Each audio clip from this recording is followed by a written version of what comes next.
Caleb Dawson's hands went still on the fence post the moment he saw her. 10 years. 10 years of silence, of empty mornings, of convincing himself she was gone for good, and there she stood at the end of his road, dusty and thin and real, with a little girl holding her hand.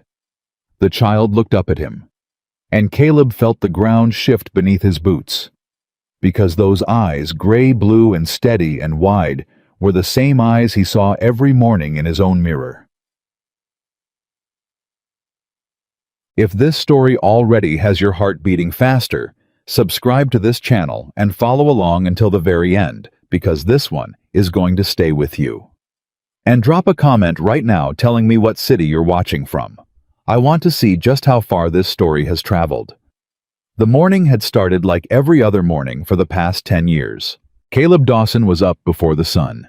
He pulled on his boots in the dark, the same worn leather ones he'd had since he was 26, and he didn't light the lamp because he didn't need to. He knew every corner of that cabin by feel, the rough edge of the table, the cold iron handle of the stove, the particular creak of the third floorboard near the door. A man who lived alone long enough stopped needing light to find his way around. He just stopped needing a lot of things. He put coffee on, then went outside. The Montana sky in July was something that could break a man's heart if he let it. Wide and clean and burning slow from black to purple to gold. The kind of sky that made you feel like the world was just beginning. Caleb had learned a long time ago not to feel that way. The world wasn't beginning. It was just continuing, same as it always did, indifferent to whatever a man had lost along the way. He saddled Copper without thinking about it, the big roan gelding, stamping once and then settling. They'd been doing this together for 7 years. The horse knew the routine as well as Caleb did. He rode the east fence line first, 3 miles out, checking posts, checking wire. A section near the old creek crossing had been giving him trouble. The soil shifted with the spring runoff every year, and the posts leaned. He'd reset them twice already. He'd probably reset them again before autumn came. That was ranching. That was the kind of problem that never stayed solved, it just waited. He worked for 2 hours in the early quiet alone, except for the sound of the wind and the distant lowing of cattle somewhere over the ridge. That was how Caleb liked it. Quiet. Predictable. No surprises. He was heading back toward the barn when he saw the wagon. It was coming up the main road, the long dirt track that ran from the base of the mountain to his ranch gate, 3 miles of switchbacks through pine and scrub and open meadow. Nobody came up that road without a reason. Nobody came up that road at all most days. Caleb had chosen this property partly because of that. You had to want to find him to find him. He pulled Copper to a stop and watched. The wagon was old. One of the wheels had a wobble to it he could see from a 1/4 mile. Whoever was driving it had come a long way and hadn't started with much. He weighted his hand loose on the reins, watching the shape of it grow larger and more distinct as it climbed. When it passed through his front gate, he saw the driver was a woman. He nudged Copper forward. She pulled the wagon to a stop near the water trough and sat there for a moment before she climbed down like she was gathering something inside herself. She was wearing a blue cotton dress that had faded from washing, and her dark hair was pinned up but coming loose around her face. She looked like a woman who hadn't slept in several days and had decided to stop letting that slow her down. Then she helped someone down from the wagon seat beside her. A child. A little girl, maybe 8 or 9 years old, in a plain dress with 2 dark braids. The child jumped down on her own and immediately turned to look at Caleb with the kind of direct, unblinking gaze that children had before the world taught them to look away. Caleb rode the last 50 yards and dismounted. The woman turned to face him, and something happened inside his chest that he didn't have a word for. Not recognition exactly, because he didn't know her face. He was certain of that. He had a good memory for faces, and this woman's face was not in it. But something about the way she stood, the way her chin came up slightly when she saw him, the particular steadiness of her eyes, something in him responded to it like a bell being struck. He stopped a few feet away. "Morning," he said. "Good morning, Mr. Dawson." Her voice was calm, but he could hear the effort in it. The way a person sounded when they'd practiced saying something 100 times on the road and were now finally saying it. "My name is Abigail Harper. I'm sorry to come to you this way without any word ahead of time. I know it's not proper." "It's all right," he said, "because it was what you said. You come a long way. From Billings. Before that from Colorado." She paused. "Before that from here." He studied her. "I don't recall that we've met, Miss Harper." "We haven't." She reached into the front of the wagon and took out a small wooden box, the kind that might hold letters or keepsakes. She held it in both hands like she'd been holding it carefully for a long time. "But you knew my sister." Caleb went very still. "My sister's name was Rose," Abigail said. "Rose Ellen Harper. She lived in Harlan Creek about 10 years ago. She told me before she died that if anything ever happened to her, I was to bring this box to you. She made me promise." Her voice didn't crack, but her knuckles tightened on the wood. "I'm sorry it took me so long to keep that promise." The name hit him like cold water. Rose. Rose Harper, with her laugh that you could hear from the other end of a street, and her way of arguing about everything that was somehow never quite annoying, and her dark eyes that could go from teasing to serious in half a second. Rose Harper, who had packed a bag one morning and left Harlan Creek without a word to him and never come back. Rose Harper, who he had spent 3 years waiting to hear from and 7 more years trying to stop thinking about. Rose Harper was dead. He took his hat off. It was automatic. The thing you did when you heard news like that, even when the news was 10 years old and still managed to hit you somewhere undefended. "When?" he said. 4 years ago. It was her lungs. She'd been sick for a while. Abigail was watching him carefully. "She talked about you, Mr. Dawson. Toward the end, she talked about you a great deal. He didn't say anything to that." He put his hat back on and looked at the child who had stayed where she was, still watching him with those steady eyes. "This is Clara," Abigail said. "She's 8. She your daughter?" A pause. The smallest pause, but he caught it.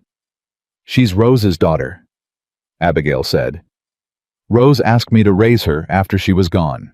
Clara has been with me for 4 years now." Caleb looked at the little girl again. Clara hadn't moved.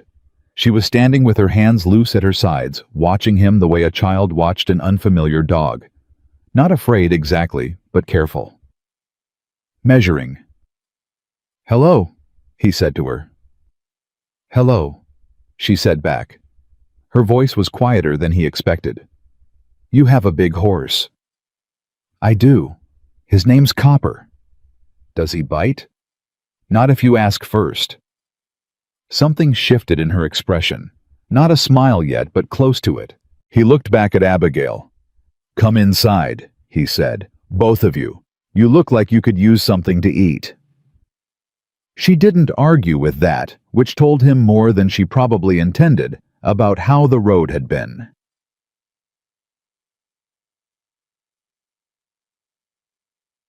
He put food on the table and coffee on the stove and let them be quiet while they ate. Clara ate with the focused determination of a child who had learned not to assume the next meal was guaranteed, which told him something about the last 4 years. Abigail ate less, but drank 3 cups of coffee, and she kept her eyes on the table mostly like she was choosing her words before she said them. When Clara had finished, Caleb told her there was a barn cat out back who'd had kittens 2 weeks prior, and the girl was out the door before he finished the sentence. He and Abigail sat across the table from each other in the sudden quiet. She opened the wooden box. There were letters inside, a small bundle of them tied with a piece of ribbon that had gone limp with age. There was a photograph, the kind made at a proper studio, stiff and formal, of a woman laughing at something off camera, caught in a moment the photographer probably hadn't intended to capture. And there was a folded document of some kind, paper gone soft at the creases. Caleb looked at the photograph for a long moment. "She looks like you," he said, around the eyes. "People said that." Abigail set the letters on the table in front of him. "She wrote you, a great many times, after she left Harlan Creek." She pressed her lips together. "You never wrote back. She thought she believed for a long time that you'd made your decision clear, that the silence was your answer." He looked up from the photograph. I never got any letters. I know that now. Abigail's voice was steady, but something moved behind her eyes. I didn't know it then. For a long time I thought, well, it doesn't matter what I thought. It matters, he said. What happened to the letters? She was quiet for a moment. There's a man named Harrison Cole. He owned the land office in Harlan Creek. He owned quite a few things in Harlan Creek, actually. Her tone on the last sentence was flat, in a way that meant something. He was the one who told Rose you hadn't answered her. He was the one who told her you'd moved on, found someone else, that she ought to stop embarrassing herself writing to a man who'd made his feelings plain. Caleb set the photograph down carefully.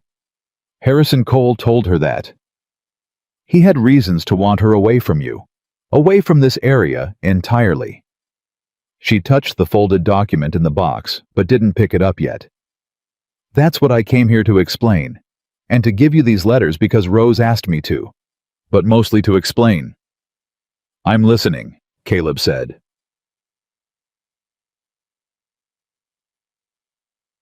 What she told him took the better part of an hour.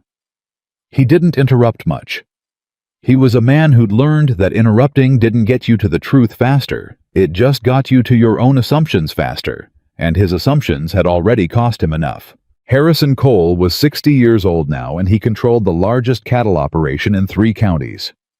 He had a house in town that took up half a block, and a wife who smiled at church, and 2 grown sons who did whatever their father told them. He had a judge in his pocket, or near enough to it, and a deputy sheriff who'd been on his payroll for years, and a way of making things happen quietly that most people in the territory had learned not to look at directly. 10 years ago, Rose Harper had been working as a seamstress in Harlan Creek. She'd been good at it, and she'd had a small savings, and she'd been making plans a shop of her own eventually, or maybe a move to one of the bigger towns where there was more work. She'd been courted by Harrison Cole's older son, a man named Douglas, and she'd declined politely, and then less politely, and then finally in terms that were apparently clear enough that Douglas had stopped asking. After that, things had begun to go wrong for Rose in ways that were hard to trace back to any one cause. Her work had dried up. The women who'd been her customers found reasons to go elsewhere. The room she rented from a widow named Mrs. Stroud was suddenly needed for a relative, and the other rooms in town were full or too expensive or unavailable to single women. The bank where she kept her savings had a new manager who found an error in her account, and by the time the error was sorted out, it had cost her half of what she'd saved. All of this had happened while Harrison Cole stood at a polite distance and shook his head sympathetically and said what a shame it was, what terrible luck Miss Harper was having. And then Caleb Dawson, who had been courting Rose for 6 months by then, and who had been working up the particular courage required to ask a woman to share a life that mostly consisted of fence posts and early mornings, had received a visit from one of Cole's men. The man had been friendly about it. He'd been almost apologetic.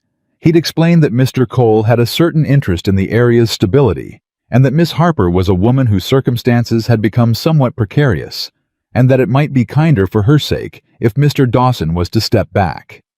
That perhaps a woman in such uncertain circumstances needed the kind of security that a cattleman with limited prospects couldn't offer her. That Mr. Cole himself might be in a position to help Miss Harper if the situation was simplified. Caleb had thrown the man off his property, but Rose hadn't known that. What Rose had known was that Caleb had stopped coming to see her, and that the letters she sent to his ranch had produced no response, and that a man named Cole had quietly made it possible for her to leave Harlan Creek with enough money to get to Colorado, where she had a cousin. She had believed, because Cole had made sure she believed it, that Caleb had decided she wasn't worth the trouble. She didn't tell me this when it was happening, Abigail said. She was ashamed. She thought it was her fault that she'd somehow driven you away by being a burden. It was only later, after Clara was born, after she'd had time to think about it differently, that she started to question what she'd been told. She looked down at her hands. She wrote to a woman she'd known in Harlan Creek, a Mrs. Beecham. And Mrs. Beecham told her that you'd come looking for Rose, that you'd come to town for weeks after she left asking after her, that you hadn't known where she'd gone. Caleb was quiet. She wanted to write to you again, Abigail said. She was going to. She got sick before she could. A pause. She made me promise to bring you these letters and tell you what had happened. She said you deserved to know that it wasn't what it had seemed, that she hadn't chosen to leave, that she'd been made to believe you'd let her go. The kitchen was very quiet. Outside, distantly, he could hear Clara's voice talking to the kittens, apparently in a running monologue that had the cadence of someone used to one-sided conversations. He reached out and put his hand on the stack of letters. They were light. Too light for what they apparently contained, a year of writing to someone who never received a word of it. "How old is Clara?" he said. He already knew. He'd already counted. He just needed to hear it said plainly. Abigail met his eyes. "She'll be 9 in September. Rose left Harlan Creek in the summer, 10 years ago." "Yes." "So Clara was she would have been—" He stopped. Abigail didn't look away. Rose was already expecting when she left. She didn't know yet. She found out in Colorado. Something shifted in the room, in him. A kind of seismic movement, deep and slow, the kind that didn't make noise when it happened, but rearranged everything after. "She was going to tell me," he said. Not a question exactly, a way of assembling the pieces into something he could hold. "Yes," Abigail said. "She was going to tell you. She thought once she understood what Cole had done, once she was well enough to make the trip, she was going to come back and tell you. But she didn't get well enough." She pressed her hands flat on the table. "I'm telling you now on her behalf. Because you have a right to know. And because Clara has a right to know who her father is." Caleb stood up. Not away from the table, he didn't need to leave the room. He just needed to be on his feet. He walked to the window. Clara was in the yard. She was crouched down near the barn door with one of the kittens in her lap, a little orange one talking to it very seriously about something. Her 2 braids hung forward as she bent over it. She looked from the back smaller than she had before. 8 years old. The summer after next, she'd be 9. He had a daughter. He had a daughter he hadn't known about for almost 9 years. A daughter who had spent 4 of those years being raised by a woman who had made a promise to a dying sister and then driven a wobbling wagon up a mountain road to keep it. He turned back. "Why didn't Cole want me with Rose?" he said. "What was in it for him?" Abigail reached into the box and took out the folded document. She unfolded it and smoothed it on the table. "This is a survey document," she said, "from 1872. It shows the water rights for the creek that runs along the base of your property and through the eastern part of what's now Cole's Range." She put her finger on a line of text. "According to the original territorial grant, the primary water rights belong to the Dawson property. They were registered to your father when he homesteaded here." Caleb came back to the table. "The ranch needs that water," she said. "Any cattle operation in this valley needs that water, particularly in dry years. Cole has been running his herd as though those rights were his. Nobody has challenged it because nobody has had the documentation to challenge it. But if you knew about it, if you had a reason to look into it, you might have found this." And Rose knew about this. Rose worked for the county recorder's office for 6 months before she started her sewing business. She saw this document. She made a copy and she told me where she'd hidden it because she was afraid of what Cole might do if he knew she had it. Abigail's voice was very flat now, very even, the voice of someone who had thought about this for a long time. "I think she told you about it, or was about to. I think Cole found out. I think that's why he moved to separate the 2 of you when he did." Caleb looked at the document for a long moment without touching it. Then he looked up at Abigail. She was watching him. And he could see it now, the thing underneath the careful steadiness. She was exhausted in a way that went beyond the road.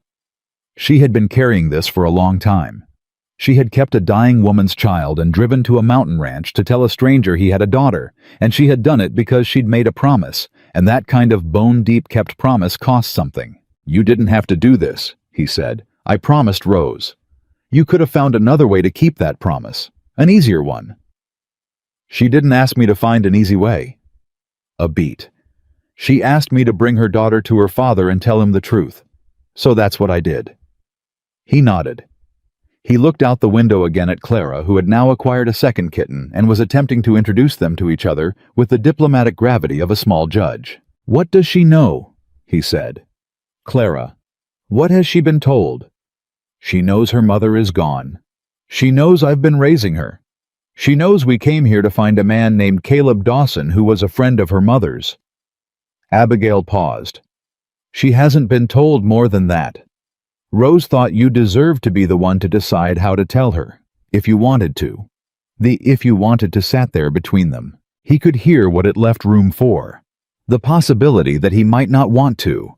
That a man who hadn't known he had a child for almost 9 years might look at a little girl in his barnyard and decide the complication was more than he'd bargained for. That he might hand back the box and say he was sorry for their trouble and watch them drive that wobbling wagon back down his mountain road. "I want to," he said. Abigail let out a breath, very small, but he heard it. She asked to rest, and he showed her to the room he'd never used, the second bedroom at the back of the cabin, the one he'd built intending it to be a child's room someday, and then stopped himself from thinking about. She looked at it without commenting and thanked him and closed the door. Clara came in from the barn, smelling of hay and kitten, and asked if she could have a glass of water, which he provided, and then she stood in the middle of his kitchen, looking around with the observant thoroughness of a child who had learned to understand a house by looking at it. "You live here alone," she said. "I do." "It's clean," she said, as if this surprised her. "Men who live alone usually don't keep it clean. Aunt Abby says so." "Your Aunt Abby is a practical woman." "She is." Clara looked at him. "Did you know my mama?" The question arrived without warning, the way children's questions did, direct as a thrown stone. "I knew her a long time ago," he said. "Before you were born." "She talked about Montana," Clara said. "She said it was the most beautiful place she'd ever been. She said the mountains there were different from anywhere else." She looked at the window at the slant of afternoon light coming through it. "I think she was right." Caleb sat down at this table so he wasn't looming over her. "Your mama was right about most things," he said. "In my experience." Clara looked at him with those steady gray-blue eyes. "Are we going to stay here a while?" she said. "I hope so," he said. "If that's all right with you." She appeared to consider this seriously. "Can I visit the kittens again tomorrow?" "Every day if you want." "Then it's all right with me," she said.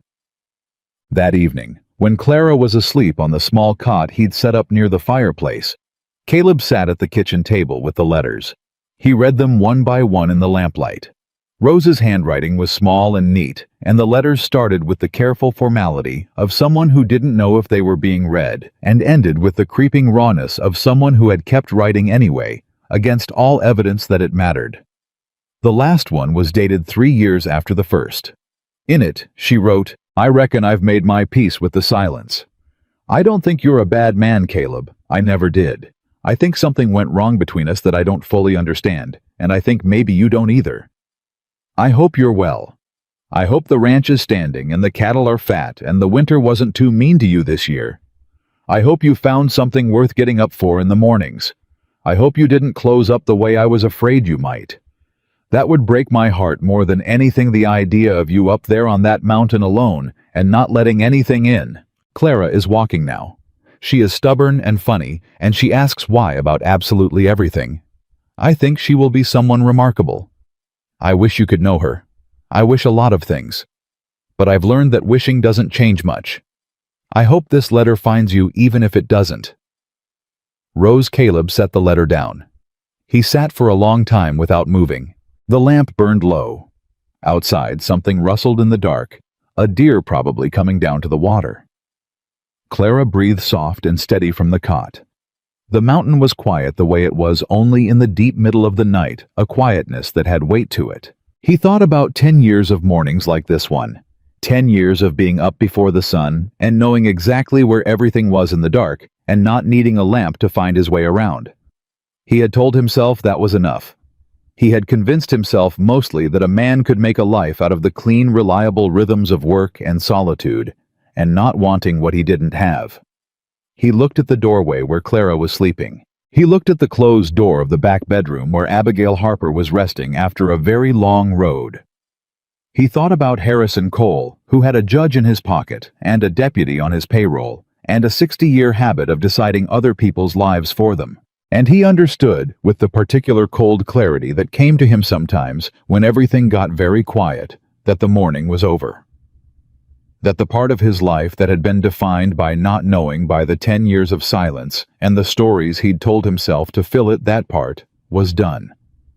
Something was beginning. He didn't know yet what it would cost him, but when he finally put the letters back in the box and set it on the shelf above the fireplace, his hands were steady, and for the first time in a very long time, he did not go to bed dreading the morning. He didn't sleep. He'd told himself he would, that a man who'd been up since before dawn had no business sitting in a chair until the lamp burned out, but the letters were on the shelf, and his mind wouldn't leave them alone. It kept going back to specific lines, specific words the way Rose had written. I reckon I've made my peace with the silence, like she'd had to practice saying it until she believed it. He'd believed things too over the years. He'd believed she'd made a choice.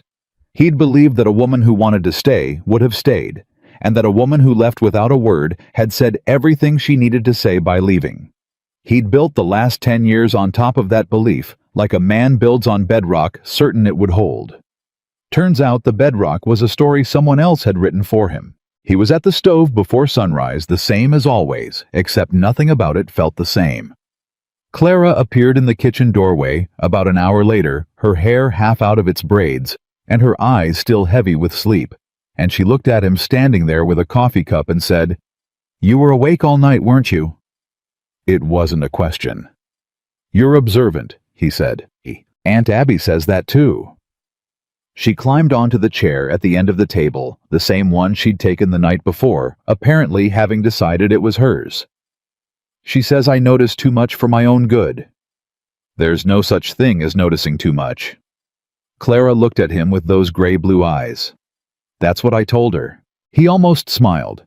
He put a biscuit in front of her from the batch he'd made while the house was quiet, and she ate it with the focused attention of someone who took food seriously, and for a few minutes, the kitchen was just the sound of morning and the smell of coffee, and something that felt in a way Caleb couldn't quite name, like the opposite of being alone. Abigail came in 20 minutes later, and she'd clearly slept only a little better than he had.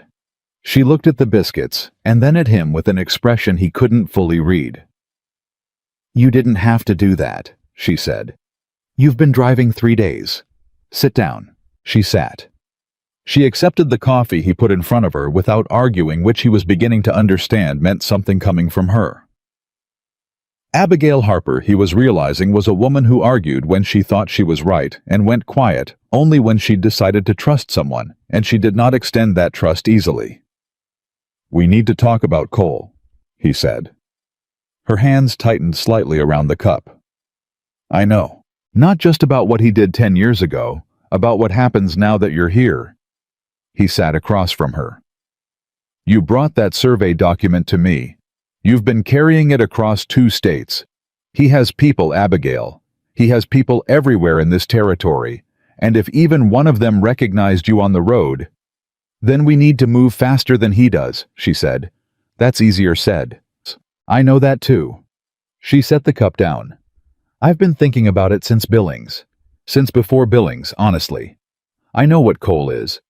I grew up hearing about men like him, men who don't think of themselves as dangerous, because they do everything with paper and lawyers and quiet conversations. They never pull a trigger themselves. They just make sure other people have nowhere to stand when the shooting starts." Clara was eating her second biscuit and pretending very hard not to be listening to every word. Caleb caught her eye, and she looked elaborately at the ceiling. "Clara," Abigail said without looking at her, "I'm not listening. Go check on the kittens." Clara slid off her chair with the fluid speed of a child who knows when she's been outmaneuvered. She was out the back door in 10 seconds. The silence she left behind had more room in it. "The survey document alone isn't enough," Abigail said as soon as the door closed. "I know that. It establishes the water rights, but Cole's men will say it's outdated, that there were subsequent agreements, that the original registration was in error. He's had 10 years to build the story he wants the county to believe. We'd need more than one piece of paper. What else did Rose have? Abigail was quiet for a moment. She mentioned letters, correspondence between Cole and a man named Garrett, the county recorder, who was in office when those water rights were filed. She thought Cole had paid Garrett to bury the original documents and substitute altered ones in the official record. If those letters still exist, do they? I don't know. Rose didn't have them. She'd only seen references to them in other documents, county meeting minutes, that sort of thing. She wasn't certain they'd been kept. Abigail met his eyes. But there's a woman in Harlan Creek, Margaret Beecham. She's been there her whole life. She knows where every body is buried in that town, and she was the one who told Rose you'd been looking for her after she left. If anyone knows what Cole has hidden, and where it's Margaret. Margaret Beecham, he repeated. You know her. I know of her. Her husband was on the town council. He died 4 or 5 years ago. That's right. And after he died, she stopped being quite so careful about what she said, and to whom. Abigail's voice was level, but he could hear something beneath it, something that had been building for a while. I think she's been waiting for someone to ask the right questions. Caleb sat back in his chair. He turned the information over the way he turned a piece of equipment in his hands before deciding whether to trust it with a hard job. A survey document. A dead recorder. A widow with a long memory. A man named Cole, who'd spent a decade believing he'd solved a problem and was about to find out he hadn't. I'll need to ride to town, he said. Something moved across Abigail's face. Not fear exactly. Cole will hear about it. He'll hear about it if I go, and he'll hear about it if I don't, because he'll hear you're here before long regardless. He looked at her. So, I'd rather go on my own terms. She held his gaze for a moment, then nodded once. I'll come with you, she said. No. Caleb. He's never seen you. He doesn't know your face. You're Rose's sister, not Rose. He'd have no reason to connect you to any of this unless someone tells him. Right now, that's an advantage, and I'd like to keep it. He paused. You and Clara stay here. I'll go to town, talk to Margaret Beecham, get a sense of how things stand. I'll be back before dark. She didn't like it.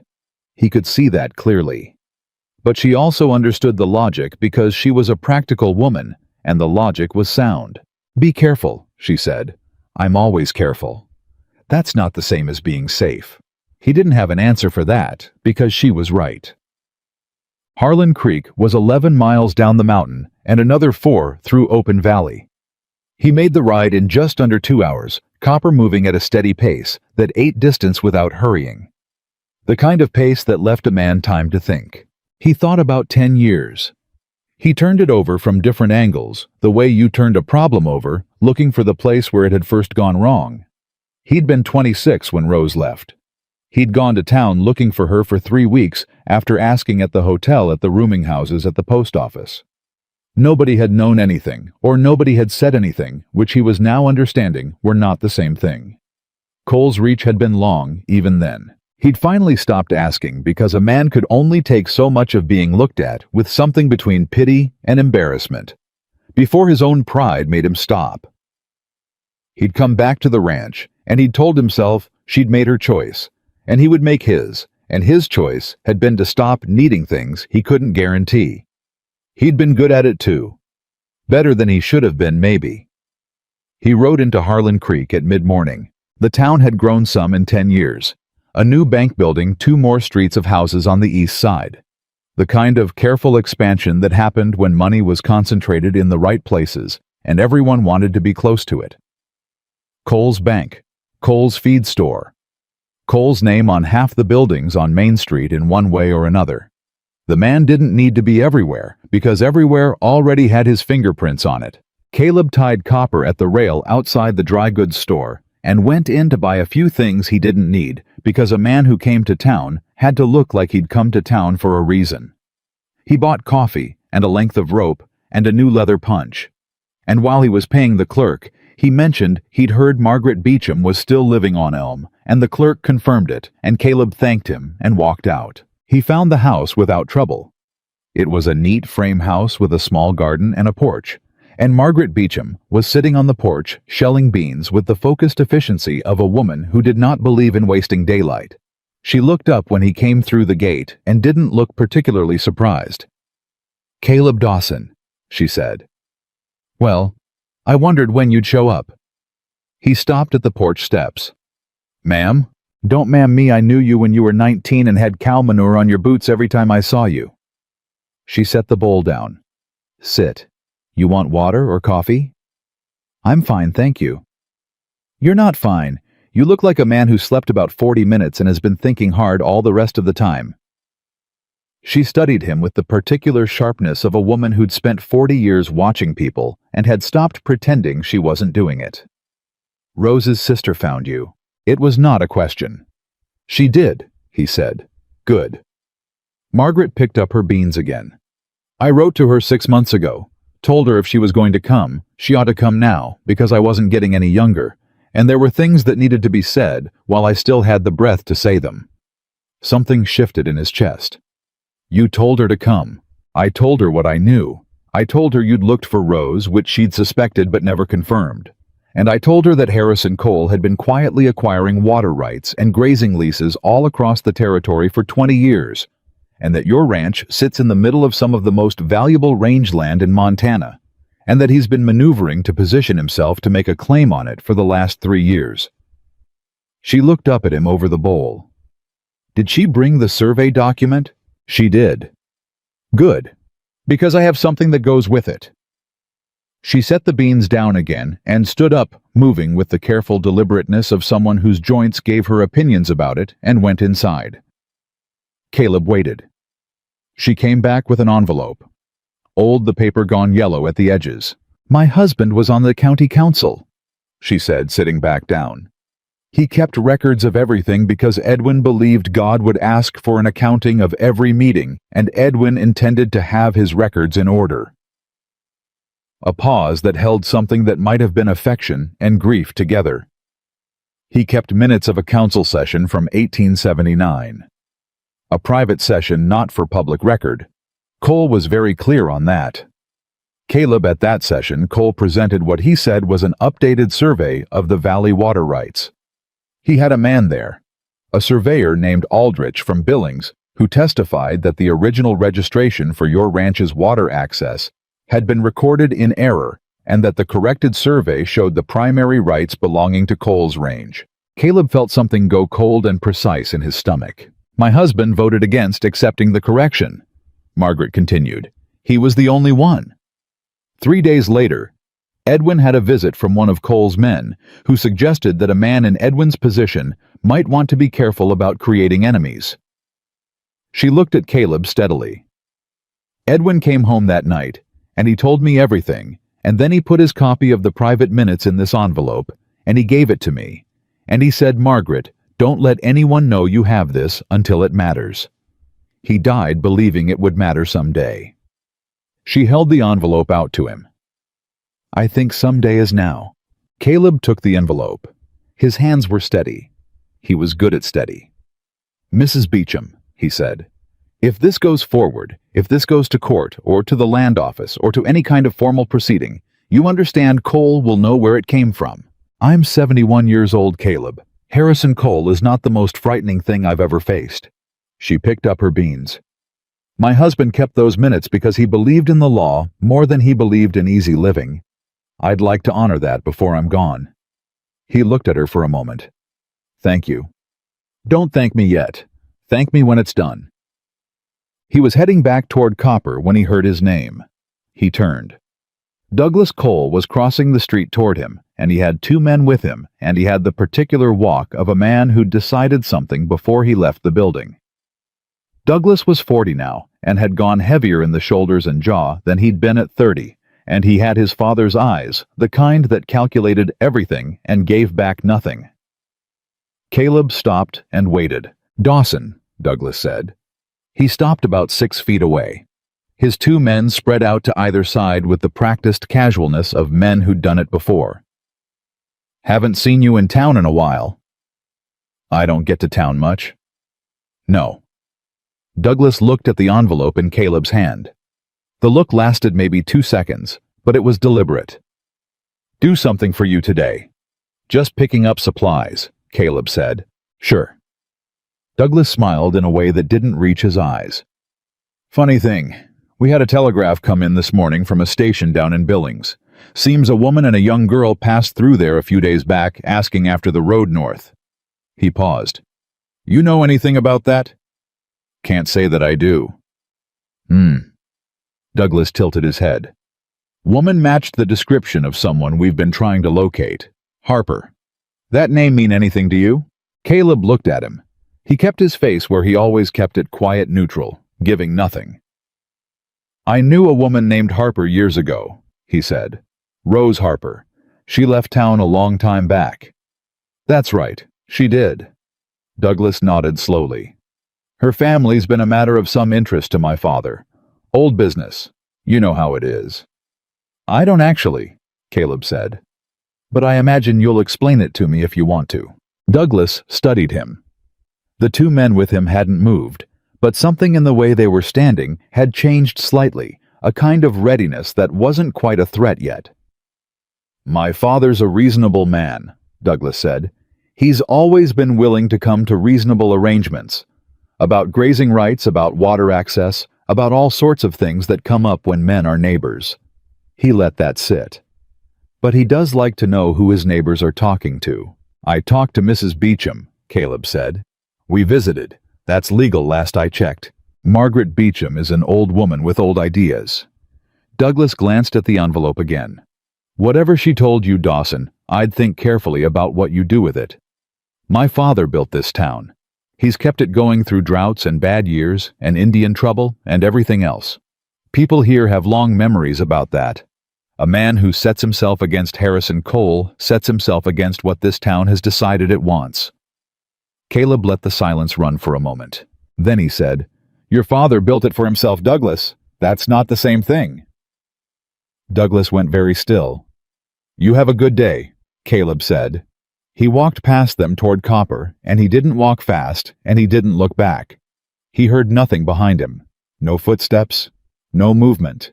Just the ordinary sounds of a town going about its business indifferent. He untied Copper mounted and rode. He didn't let himself breathe fully until he was clear of Main Street. He was halfway home when he heard the riders. Two of them coming fast from behind, and he knew before he looked that they weren't coming to say hello.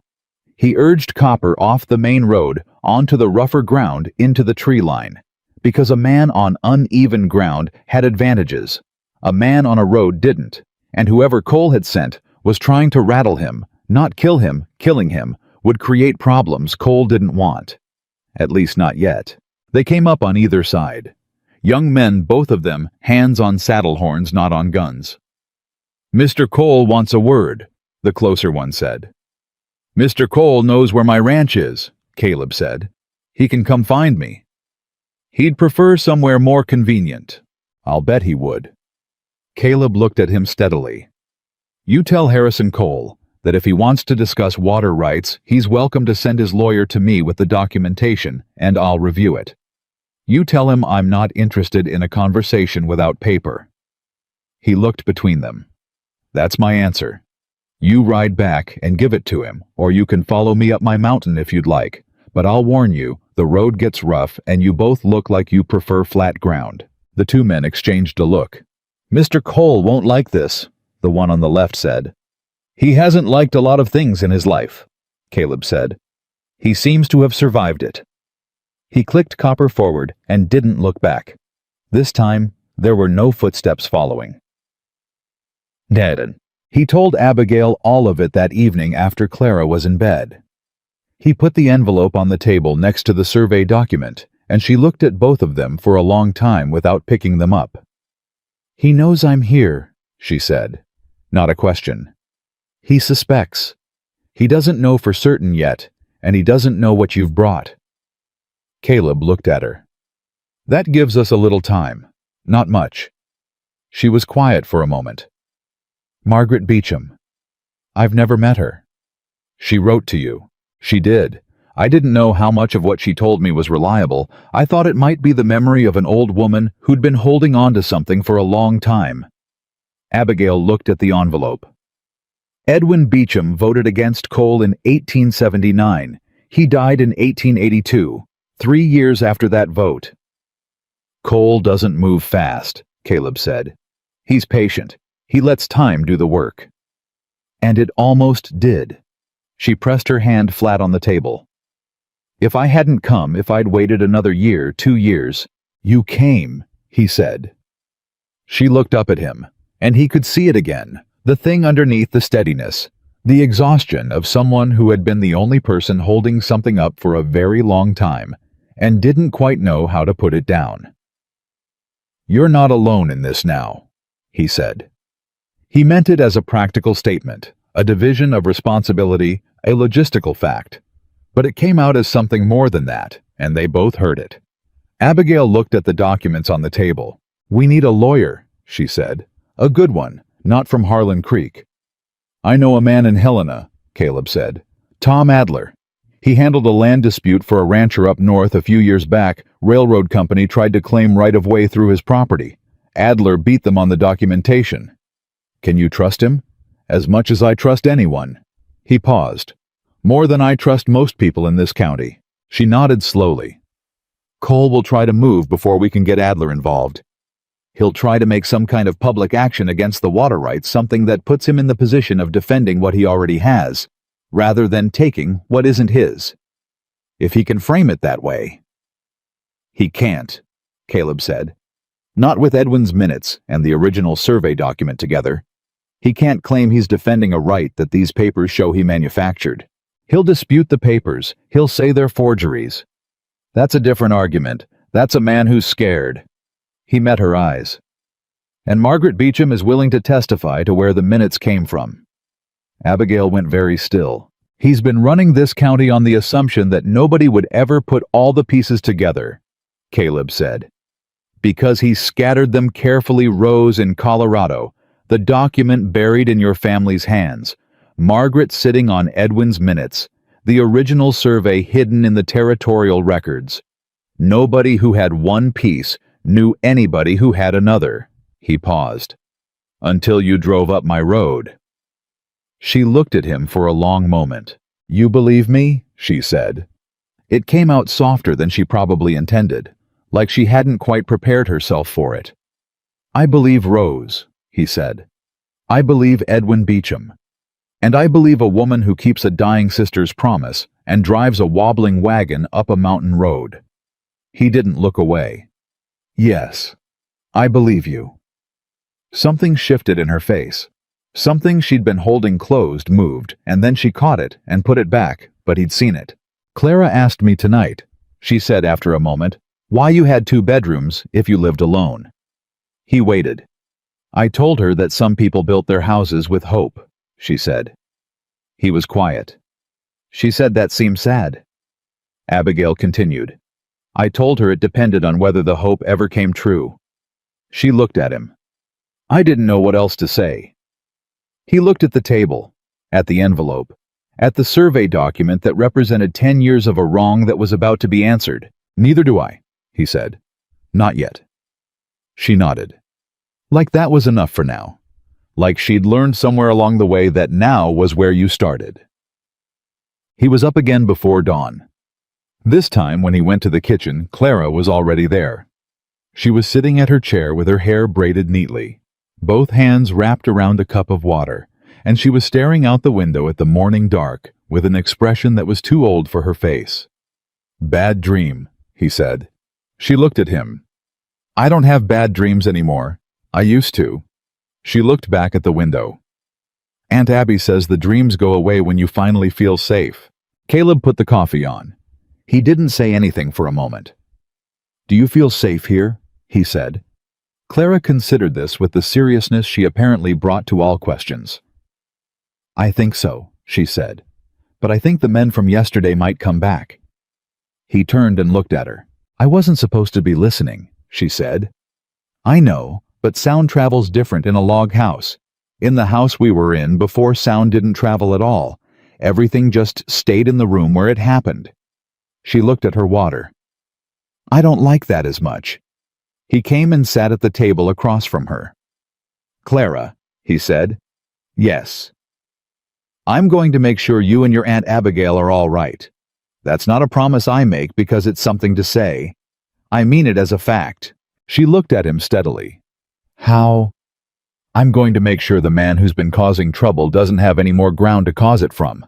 It'll take a little time, and it won't be quiet getting there. But it'll be done. She looked at him for a long moment, the gray-blue eyes, the steady gaze that was so much older than 8. Mama said you were the kind of man who meant what he said, she told him. He went very still. She told me about you, Clara said simply. Not everything, but some things. She said if I ever met you, I'd know right away that you were one of the ones you could count on. She looked at her water cup again. She was right. I knew yesterday when you talked about copper not biting. He didn't trust himself to say anything for a moment. Then, what did she tell you, if you don't mind me asking? She said you were the one that got away, Clara said with the matter-of-fact delivery of a child repeating something she'd heard a grown-up say many times. She said she understood it better as she got older. She said some people are meant to be the ones that got away because they're saving themselves for something. She paused. I think she meant us, me and Aunt Abby. She looked up at him. I think she sent us here on purpose. And Caleb, who had not cried in a very long time, had to look at the window for a moment. Yeah, he said when he trusted his voice again. I think she did too. Outside, the dark was beginning to go gray at the edges. The mountain was waking up. And somewhere down in the valley, Harrison Cole was waking up too in his big house, and he was not yet sure what was moving toward him. But it was moving. The letter arrived on the 3rd morning. Caleb was at the barn when he heard Abigail call his name. Not loud, not panicked, but with that particular flatness in her voice that he'd already learned meant something had gone wrong. He came around the side of the barn, and she was standing on the porch with an envelope in her hand, and her face had gone the careful neutral that people wore when they were deciding how afraid to be. He took the envelope from her and read it standing there. It was short. One paragraph written on Cole's personal stationery. The man had personal stationery, which told you everything you needed to know about him. It said that Harrison Cole was aware that Caleb Dawson had recently come into possession of certain historical documents relating to water access in the valley, and that Mr. Cole was prepared to discuss a mutually beneficial arrangement at his earliest convenience, and that he hoped Mr. Dawson understood the value of resolving matters between neighbors quietly, rather than through the expense and uncertainty of legal proceedings. Caleb read it twice. Then he folded it. He knows about the documents, Abigail said. He suspects. There's a difference. He looked at her. He doesn't know what we have exactly, or he wouldn't be asking to talk. He'd be filing something. He's trying to buy time. He's trying to buy us, Caleb said. There's a difference there, too. He went inside and wrote a response on the plainest paper he owned. He wrote that he appreciated Mr. Cole's interest in a discussion, and that he would be happy to meet with Mr. Cole's attorney at the county land office in the presence of a notary and whatever other officials deemed appropriate, and that he looked forward to a thorough review of all documentation pertaining to water rights in the valley. He sent it with his ranch hand, Pete, who was 60 years old and unmovable, and had been with the Dawson property since Caleb's father's time, and who took instructions without asking questions he didn't need the answers to. That'll make him angry, Abigail said, reading over his shoulder before he sealed it. Yes. Is that the plan, to make him angry? Angry men make decisions faster than they should, Caleb said. I want him moving before he's ready. He looked at her. Pete's riding to Helena tomorrow with a separate letter, for Tom Adler. She nodded slowly. How long for Adler to get here? 4 days if he comes right away. 5 if he has existing business to settle first. Cole won't wait 5 days. No, Caleb agreed. He won't.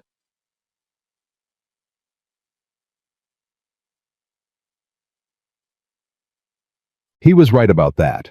Cole didn't wait too. The sheriff arrived at the ranch on the afternoon of the second day, and he came with a deputy and a document that he handed to Caleb at the front gate with the expression of a man who wished he were somewhere else.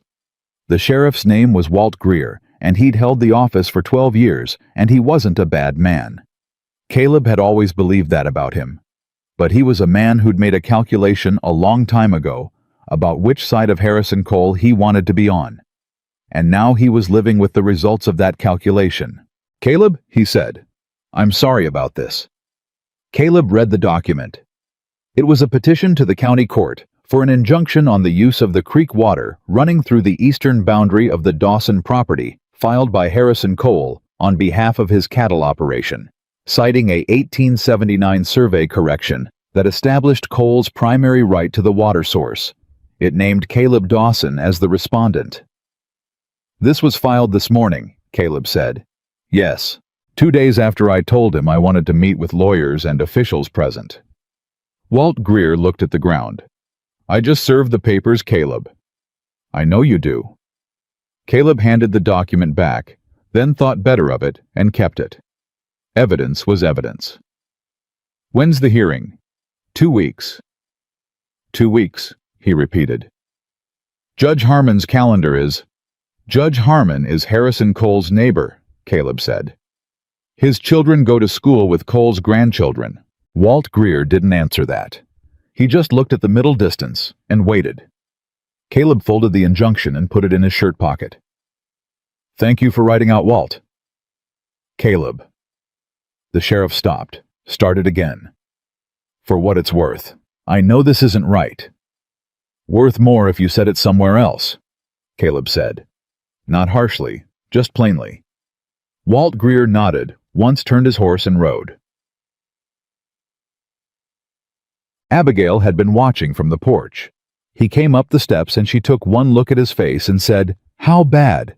He filed for an injunction on the water rights. Hearing in 2 weeks before Harmon. She closed her eyes for just a moment, then opened them. Harmon is his. Yes. So we go to Harmon's court with our documents and his minutes, and he rules against us anyway.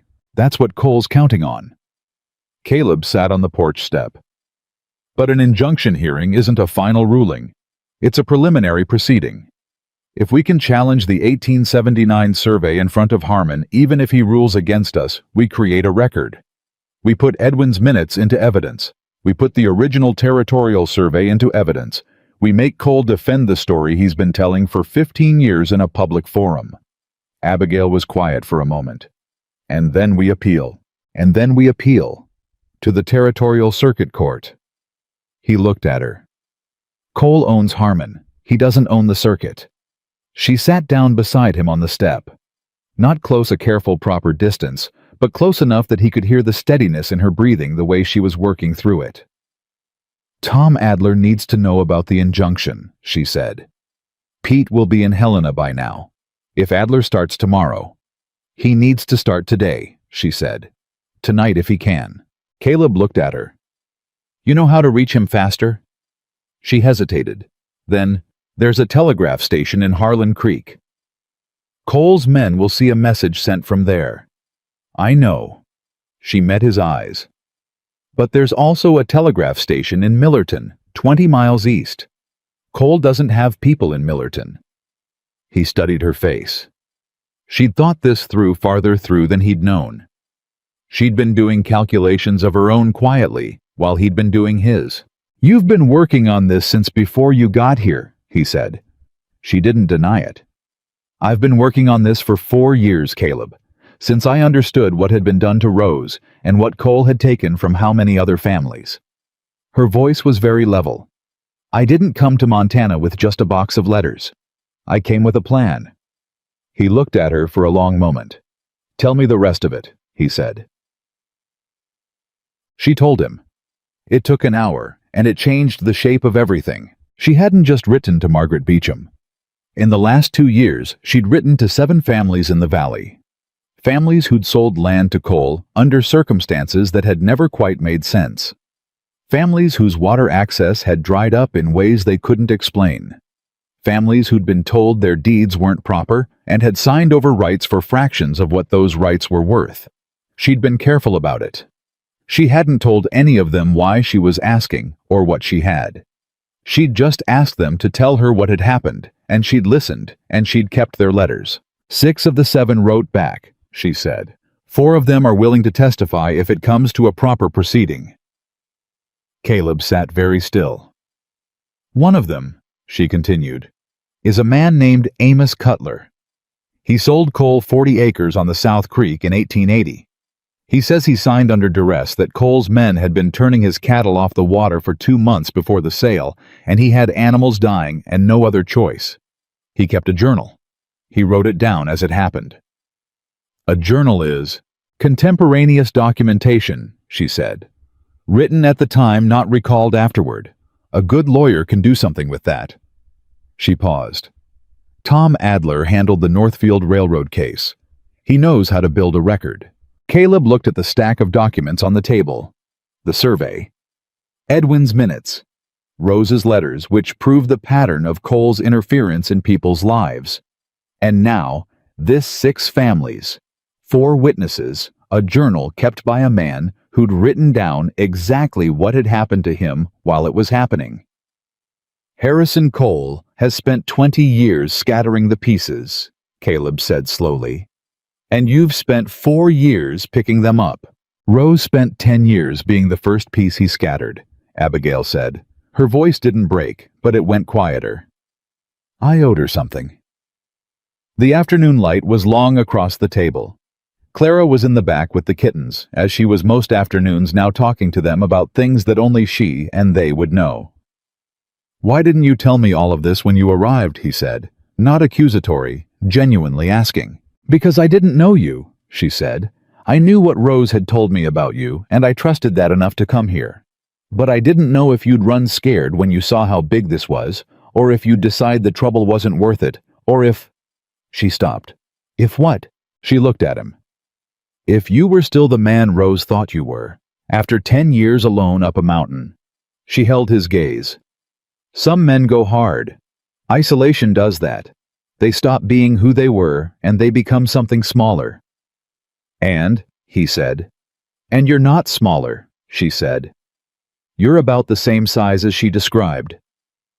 Something shifted in her expression, not quite a smile, but close to it and brief. Which made the next part easier. What's the next part? She unfolded a piece of paper from her pocket. She'd been carrying it in there, he hadn't known that. It was a list of names. 7 of them, 6 families, and 1 more at the bottom that he recognized. Margaret Beecham is willing to testify, Abigail said. In person in court about the 1879 council meeting, about what Edwin saw and what he told her, and about the minutes he kept. Caleb looked at the list. Margaret's name at the bottom of it, in Abigail's neat handwriting. A 71-year-old woman willing to stand up in a courtroom and say what she knew in a town where Harrison Cole had been the loudest voice for 2 decades. He'll go after her, Caleb said. I know. He'll try to discredit her. Say she's old. Say Edwin's memory was unreliable. Say she's been holding a grudge since... I know, Abigail said again. That's why she's not the only one. You can discount 1 widow with old papers. You cannot discount 4 families, and a widow, and a survey document, and a dead man's council minutes, and the testimony of a territorial notary who filed the original water rights in 1871. She paused. I found him too. The notary. His name is Arthur Wells, and he's 80 years old, and he lives in Great Falls, and he remembers the filing because the Dawson Ranch was one of the first homesteads he processed in Montana, and he was 22 years old and proud of his work. Caleb put his hand flat on the table. He was quiet for a long moment. Abigail, he said. Yes. You built a case. She looked at the table. I tried.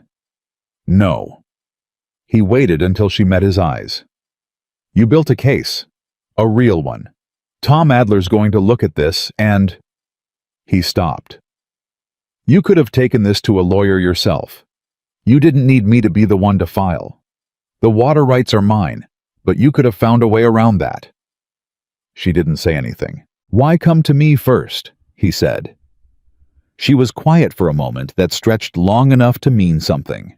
"Because Clara needed to meet her father," she said, "before any of this happened, in case it went wrong." She looked at him steadily. "If Cole comes after us, and things don't go the way I've planned, I wanted her to have at least seen your face. I wanted her to know you were real, and that you were the man her mother said you were." She paused. "Rose didn't get to give her that. I could, so I did." The kitchen was very quiet. Outside, Clara's voice drifted in from the barn, explaining something to a kitten at considerable length. Caleb looked at the table, at the list of names, at 4 years of quiet, determined, furious work laid out in letters and documents, and the testimony of people who'd been waiting for someone to ask. "We're not going to lose this," he said. Abigail looked at him. "No," she said, "we're not." Tom Adler arrived on the 4th day, which meant he'd left Helena the same afternoon Pete had arrived, which meant Pete had found him, and the telegram from Millerton had reached him, and he'd understood what it meant without needing it spelled out. He was a short, broad-shouldered man of about 50, with a gray beard and ink-stained fingers and the look of someone who ate lunch at his desk and didn't notice. He rode in on a good horse, which suggested he had enough business to afford one, and he shook Caleb's hand, and then Abigail's, and then sat down at the kitchen table and read everything without a word for 45 minutes, while they both watched him. Clara came in from outside, assessed the situation in 3 seconds, and went to the far end of the table with a biscuit and a piece of string she'd found somewhere, which she began braiding with deep concentration while clearly listening to every syllable. When Adler finished reading, he sat back in his chair and was quiet for a moment. "Well," he said. "Well," Caleb said. Adler looked at Abigail. "You assembled this yourself?" "Over several years, yes. The Cutler Journal." He tapped the document. "You've read all of it." "Several times. The entries from August and September 1880 are particularly useful. He wrote the dates of each incident when his cattle were turned from the water. If we can establish Cole's men were present in those locations on those dates." He made a note. "Subpoena records. Cole's own payroll records if he kept them." "He keeps them," Abigail said. "He's meticulous." Adler looked at her again with something that was either admiration or professional assessment, possibly both. "The circuit court is the right venue," he said to Caleb. "We file for a stay on Harmon's injunction proceeding, which I can do on the grounds of a conflict of interest, given Harmon's documented social relationship with Cole, and we take the whole matter directly to Judge Elias Croft in Billings." "Croft," Caleb said. "I've heard that name. He handled the Blackfoot land case in '81. He's not a man who likes being told a story that the documents don't support." Adler closed the folder. "This case is the kind he was put on that bench to hear." He looked between them. "I'll need a retainer." "I have it," Caleb said. "And I'll need all of these witnesses available within 3 weeks. The ones who are willing to travel." "Amos Cutler said he'd come," Abigail said. "So did the Hannigan family. The Petersons are older. I'm not sure they can make the trip." "Depositions for the ones who can't travel," Adler said, already writing. "I can take those on the road." He looked up. "One more thing." He looked at Caleb. "Cole will not sit still for this. He'll file counterclaims. He'll try to have your water access physically blocked before we get in front of Croft. He may attempt to have these documents challenged as forgeries. Are you prepared for it to get worse before it gets better?" "I've been prepared for that since the day the injunction arrived," Caleb said. "Good." Adler closed his notebook. "Then let's begin." It got worse on the 6th day. Cole's men came to the eastern fence line before sunrise, and they brought wire cutters and 2 wagons, and they went to work on the section of fence that ran along the creek, crossing the one Caleb had reset twice already. By the time Caleb and Pete got there, they'd cut 40 feet of fence and were in the process of redirecting the temporary irrigation channel that Caleb used for his summer water supply. There were 5 of them, and they stopped when Caleb rode up, but they didn't leave. The man in charge was one he recognized: Hector Brand, Cole's ranch foreman, a wide man with a salt and pepper beard, who did what he was told, and had been doing what he was told for 20 years. Brand, Caleb said. Dawson. Brand didn't look comfortable, but he didn't look like he was backing down either. Mr. Cole filed that injunction. Until the court rules, he has a right to protect what he claims. He filed an injunction, Caleb said. The court hasn't ruled. You're on my property cutting my fence. Cole's surveyor says this land falls within the contested water access zone. Cole's surveyor says a lot of things. Put the wire cutters down. Brand looked at his men. Back at Caleb.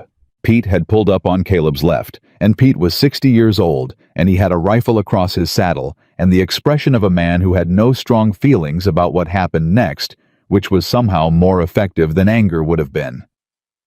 Brand put the wire cutters down. Mr. Cole won't like this, he said. You've all been telling me that for a week, Caleb said. I'm still waiting to discover that it changes something. Brand's jaw tightened. This isn't over. No, Caleb agreed. It isn't, but you're leaving my fence and my water and going back the way you came, and that part is over right now. They left. Not quickly, slowly, the deliberate slowness of men who needed it, understood that they were choosing to leave, not being made to, but they left. Pete watched them go. They'll be back. I know, Caleb said. We'll be gone. Pete looked at him. Gone where?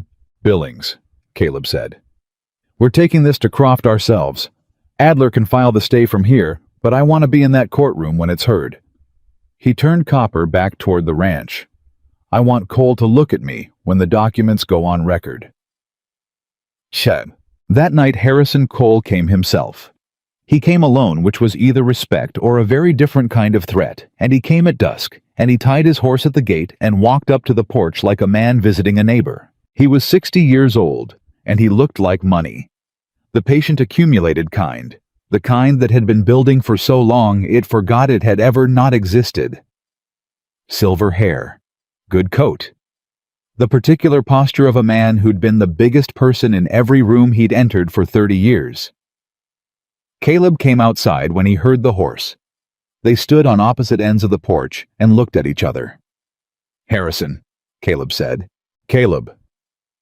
Cole took off his hat, turned it in his hands, once put it back on. A gesture that looked like courtesy and was actually assessment. I'd like to talk. You're talking. Cole almost smiled. I understand you've been to see Margaret Beecham. I have. Margaret is a woman who's been through a great deal of grief, Cole said. Edwin's death affected her harder than people realize. A woman who's lost her husband. Margaret Beecham's husband died with a clear conscience, Caleb said. I believe that's what's keeping her upright. Cole was quiet for a moment. The almost smile had gone. I've built something in this valley, he said. 20 years of work. Roads, the bank, the school building, I funded half of it personally. The people in Harlan Creek have shorter winters and better harvests because of the water management my operation has run. That's real. That's not something a document filed in 1871 undoes. What you built for yourself doesn't belong to you just because you built it on top of something you took, Caleb said. You know that. You've always known it. Something moved across Cole's face. Not guilt exactly. Something more complex, the expression of a man who'd told himself a story for so long he'd stopped being sure which parts of it were true. I can make you a fair offer on the water rights, Cole said. Fair by any reasonable standard. Enough to expand your operation, hire more hands, put money in reserve. You'd come out of this better than you went in. Rose Harper didn't come out better, Caleb said. Cole went still. The Cutler family didn't come out better. The Hannigans didn't come out better.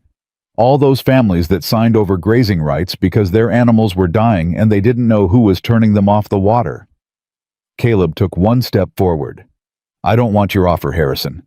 I want the court to see everything you've done and put it in the record where it belongs. Cole looked at him for a long moment, And something happened in his face that Caleb hadn't expected, not the calculation falling back into place, but something underneath it, something tired and old. "You know this will be ugly," Cole said quietly.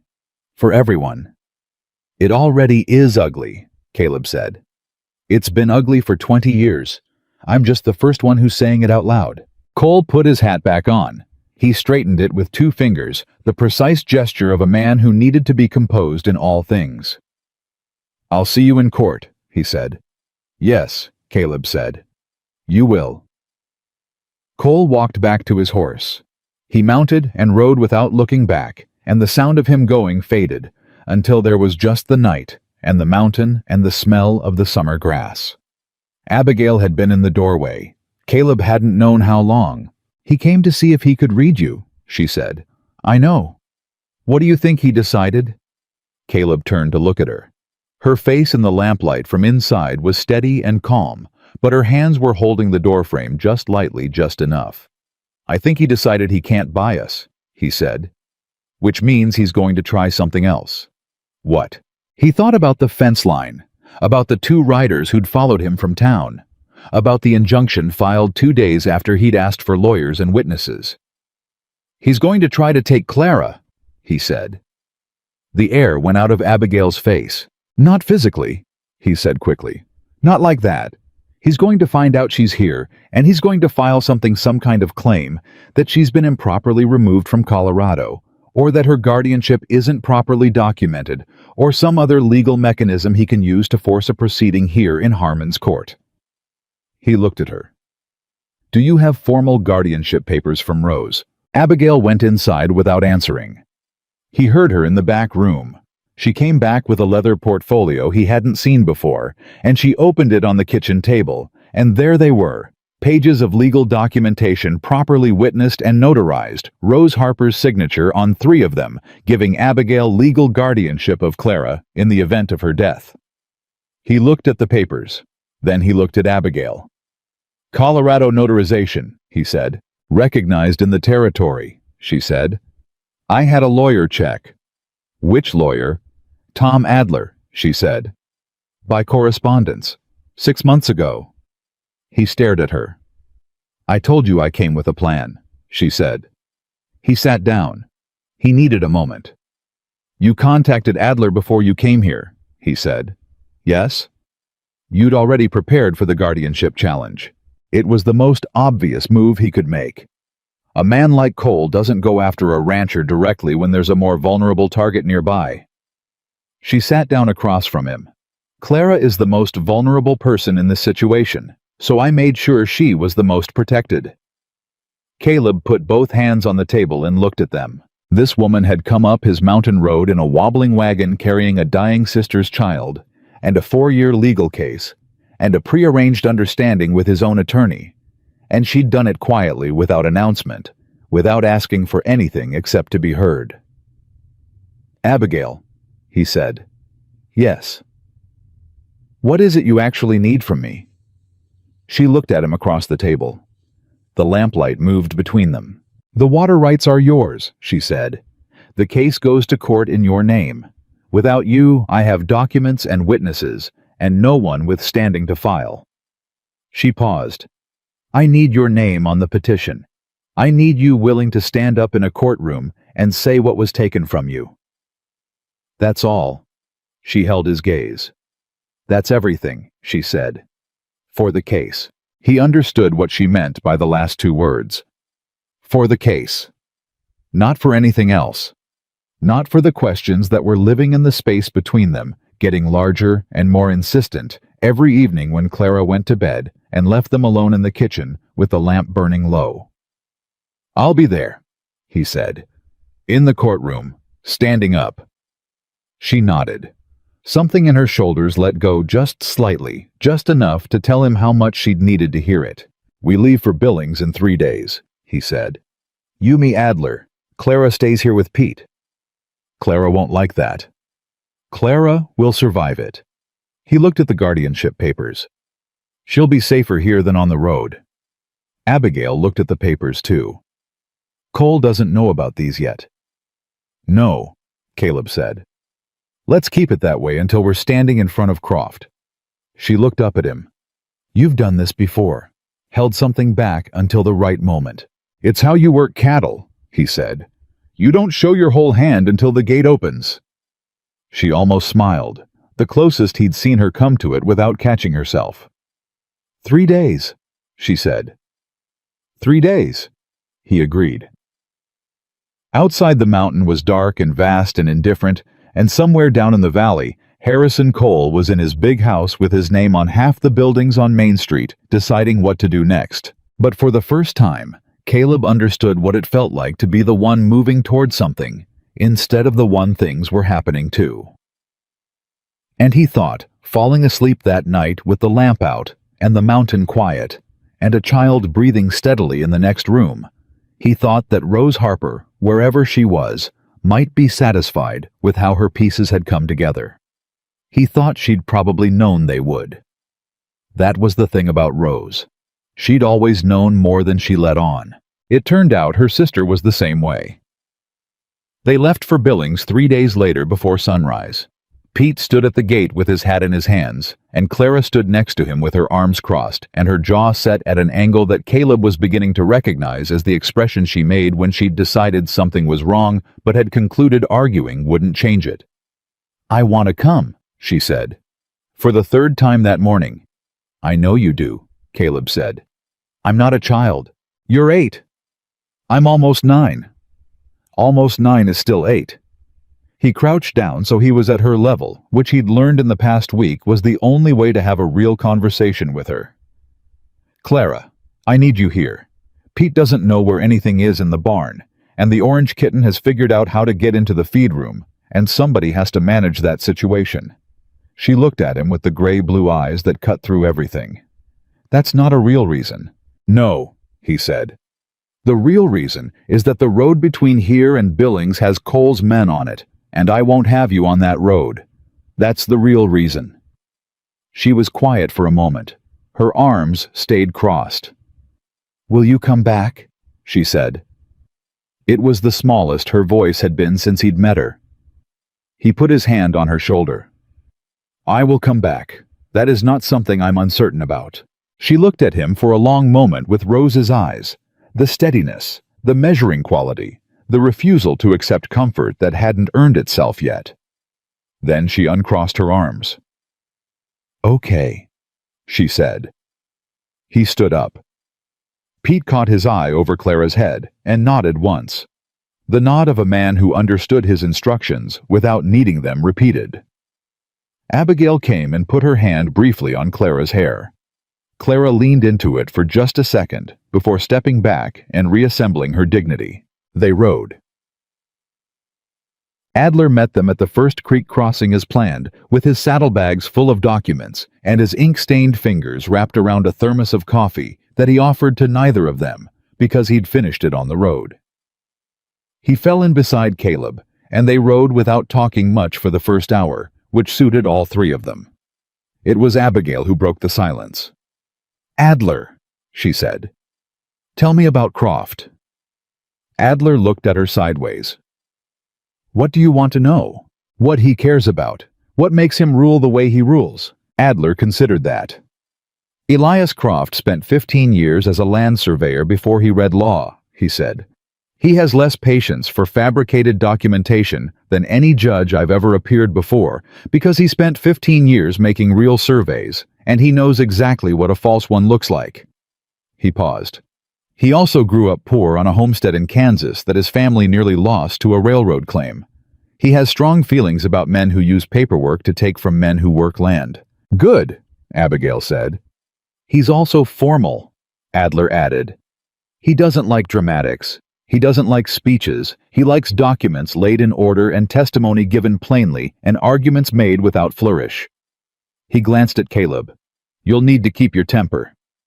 My temper is fine, Caleb said. Cole's lawyer will try to provoke you.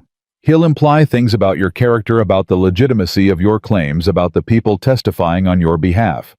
He'll imply things about Miss Harper. He said it flatly, professionally. He'll do it in the patient, polite way that good lawyers do it, where every question sounds almost reasonable until you realize what it's actually saying. Caleb's jaw tightened. That, Adler said. Don't do that in the courtroom. He's right, Abigail said without looking at Caleb. I know he's right, Caleb said. They rode. Cole's move came at the halfway point just outside a small settlement called Dry Fork, where the road narrowed between a rock face and a ravine. There were 4 riders waiting. Not the young hands who'd followed him from town. These were older men, harder men, the kind Cole kept for situations that required a different kind of persuasion. They were spread across the road in a way that was technically just men resting their horses, but communicated something very different. The one in front was a man Caleb didn't recognize, big with a flat expression and patient eyes. Mr. Dawson, he said. Mr. Cole thought you might benefit from reconsidering your travel plans. Caleb stopped Copper. Adler stopped beside him. Abigail pulled up on his right. I don't believe we've been introduced, Caleb said. That's all right, the man said. This won't take long.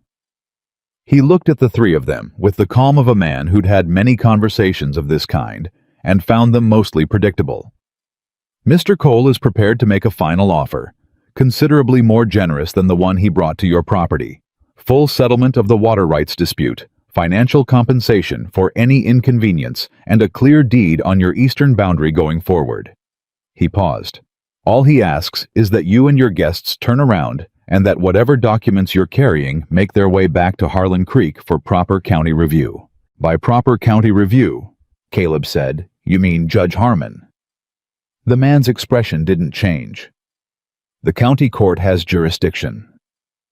The county court has Cole, Caleb said.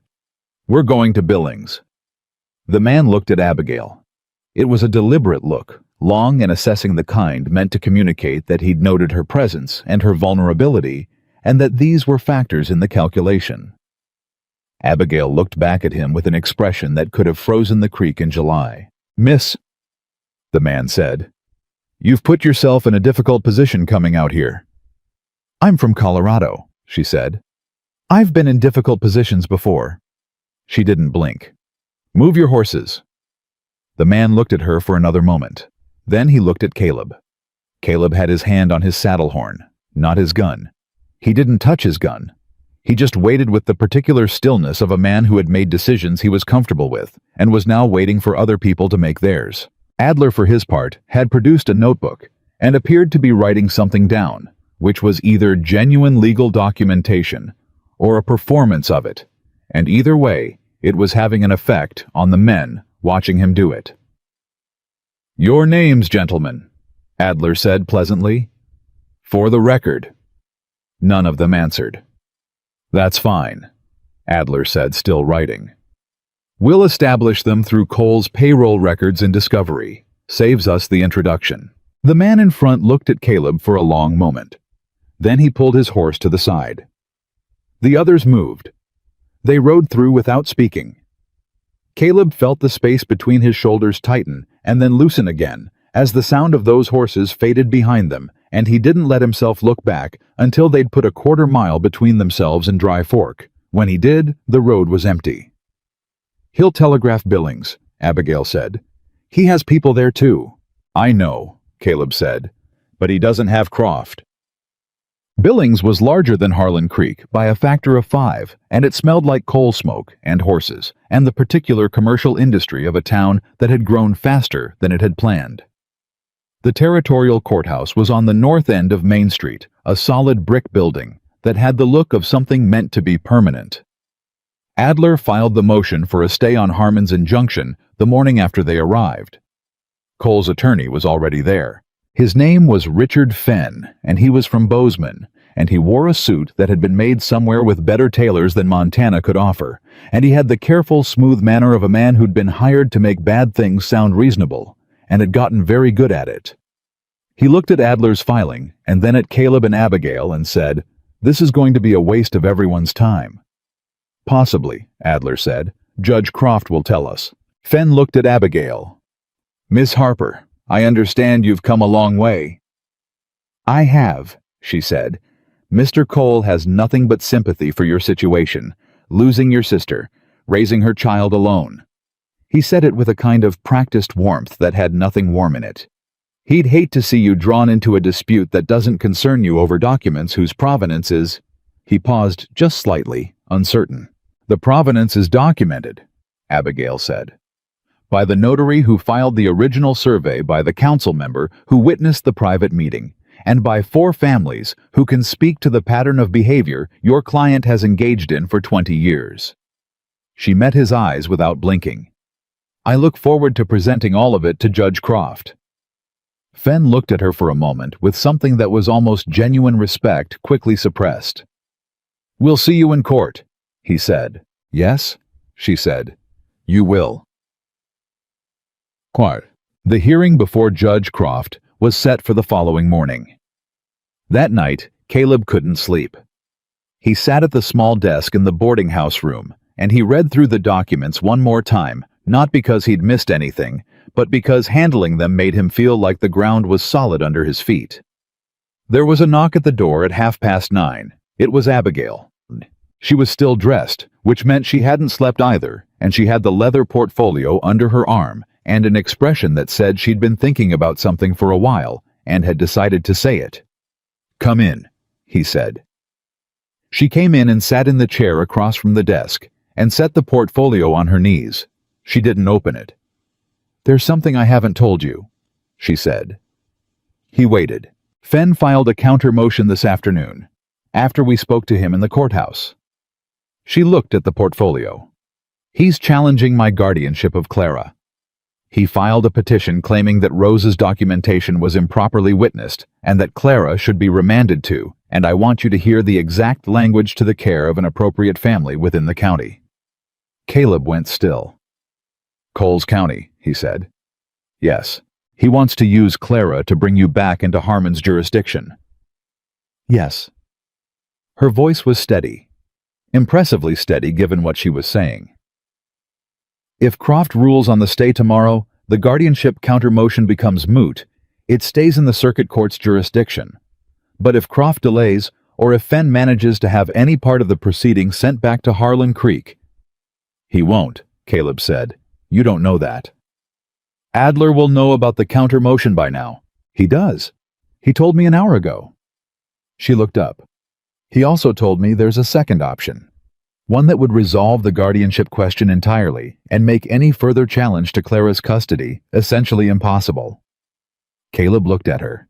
If Clara's father formally acknowledged her, Abigail said carefully, and petitioned the court to establish paternity, which the documents we have would support, then the guardianship question becomes secondary to the parental rights question, which is stronger. The room was very quiet. I'm not telling you to do it, she said quickly. That's not why I'm here. It's Clara's life in your name, and I would never— Abigail, he said. She stopped. I was already going to do it, he said. I talked to Adler this morning before you woke up. She stared at him. He said the same thing you just said, that a formal acknowledgement of paternity would be the strongest move we could make. He paused. I told him to prepare the filing. She put her hand over her mouth for just a second. Just 1 second before she lowered it and pulled herself back together, but he saw it. You didn't tell me, she said. I didn't want you to think I was doing it for the case, he said. I'm doing it because she's mine, and she should have been mine from the beginning, and I've got 8 years to make up for. He looked at her steadily. The case is a bonus. She breathed in slowly. Out. She doesn't know yet, Abigail said. No. I wanted to tell her myself, when we get back. He paused. If that's all right with you. It's more than all right. Her voice was quieter than usual. Caleb, she already— She stopped and pressed her lips together. She talks about you. When she thinks I'm not in earshot. She talks to the kittens about you. Something moved in his chest that he didn't try to name. What does she say? He managed. She says she thinks you're the kind of person who stays, Abigail said. She says that's rarer than people think. He looked at the desk. at the document spread across it, at 10 years of wrong that was finally slowly being answered. Rose raised her right, he said. Rose raised her exactly right, Abigail said. And this time her voice did break just at the edges, just enough to be real. Judge Elias Croft was a thin man of about 60, with a gray beard trimmed close and the posture of someone who'd spent years on horseback and never entirely stopped. He came into the courtroom without ceremony and sat and looked at both tables with equal impersonal attention, and Caleb thought that whatever else happened, this was a man who'd made up his mind about nothing yet. That was all he needed. Fenn spoke first as the challenging party. He was smooth and thorough, and he spoke about the county court's jurisdiction with the careful confidence of a man who'd prepared for 3 outcomes and was comfortable with all of them. He presented the 1879 survey correction as a settled matter of county record. He questioned the provenance of Edwin Beecham's private minutes. He noted with delicate implication that the original survey document had spent an unknown number of years outside proper custody in the possession of parties who had certain interests in the outcome. He was very good. Caleb watched Adler while Fenn spoke. Adler was writing.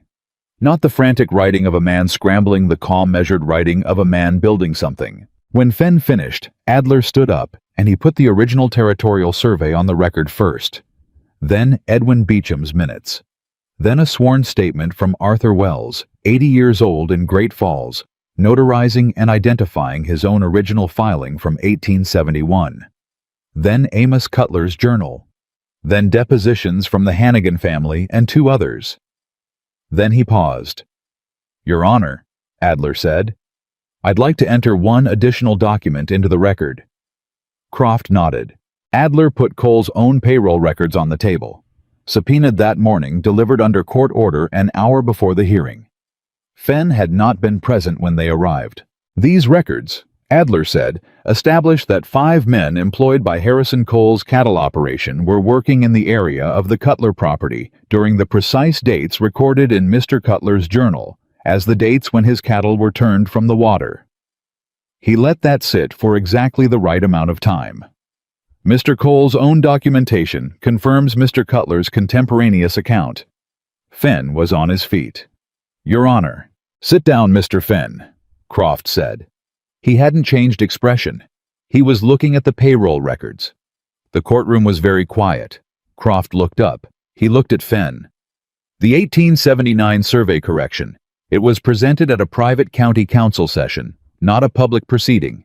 Your Honor, county councils have authority to conduct private sessions for certain administrative matters, yes." Croft folded his hands. "Do you have the vote record from that session?" Fenn paused. Just half a second. But Caleb caught it, and he knew Adler caught it too. The county records office has the official minutes," Adler said, "which were recorded by the council secretary appointed by Harrison Cole in 1878. What the official minutes don't contain is a record of the dissenting vote." He put Edwin Beecham's document forward. Edwin Beecham voted against accepting the survey correction. That vote doesn't appear in the official minutes. Mr. Beecham recorded it himself because he believed the official record had been altered. Croft looked at the document for a long time. Fenn said something about the reliability of a deceased man's private records that Caleb didn't fully hear because he was watching Croft's face, which had gone very still in the way of a man who has found what he was looking for. "Mr. Fenn," Croft said, "I'm granting the stay on Judge Harmon's injunction proceeding." Fenn straightened. "Your Honor, the county court has clear jurisdiction." "The county court," Croft said, "may well have jurisdiction over some portion of this matter, but the questions raised by this documentation are matters of territorial record integrity, and those fall under this court's authority." He looked at both tables. "I'm ordering a full evidentiary hearing in 3 weeks. All parties will present complete documentation. I want the original 1871, filing the 1879 correction, and any and all related correspondence in front of me at that hearing." He looked at Fenn. "Mr. Cole's payroll records will remain in evidence." Fenn's jaw was tight. "Understood, Your Honor." Croft looked at Caleb. It was a brief look. Professional. But there was something in it. Recognition, maybe, of one type of man by another. "Mr. Dawson," he said, "these proceedings will take time. I'd advise you to ensure your water access remains intact in the interim." "I have that in hand, Your Honor," Adler said. "See that you do." Croft stood. Everyone in the room stood with him. "We're adjourned." Fenn caught them in the corridor. He was controlled. Caleb gave him that, but the control was working harder than it had been that morning. "This isn't over," he said. "No." Adler agreed pleasantly. "It isn't. There's still the matter of the formal paternity acknowledgement we filed this morning, which supersedes your guardianship counter-motion, and the evidentiary hearing in 3 weeks, and whatever comes after that." He straightened his papers. "Mr. Cole should budget some time." Fenn looked at Caleb. Not at Adler, at Caleb. "My client built this territory," he said. "The law you're using to come after him is the same law he helped establish." "Then he ought to recognize it," Caleb said, "when it comes back around." Fenn left without answering. Abigail was at Caleb's shoulder. She didn't say anything, but he felt the steadiness of her there, the particular quality of someone who had been holding their breath for a long time and had just let part of it go. 3 weeks, she said quietly. 3 weeks, Adler confirmed. And in those 3 weeks, Cole will try several things. He'll approach witnesses. He'll try to have the payroll records challenged. He may attempt to file in federal court on some pretext I don't think it'll hold, but we should be prepared. He looked at them both. What he won't do is make another private offer. That option is gone. He knows it. "He knows it," Caleb said. The corridor was emptying around them, lawyers and clerks, and the general machinery of the court moving on to other business. The world, indifferent as it was, kept going. "I want to go home," Abigail said. It was the first time she'd called it that. She seemed to realize it at the same moment he did, because something moved across her face, a flash of something that might have been embarrassment, or might have been the opposite of embarrassment, the acknowledgement of something true. "I mean the ranch," she said. "I know what you meant," he said. He didn't say anything else about it. He wasn't going to make her qualify it. They rode out of Billings in the early afternoon, and the road back was longer than it had been going. The way roads always were, when you'd just done something that mattered. They didn't talk much.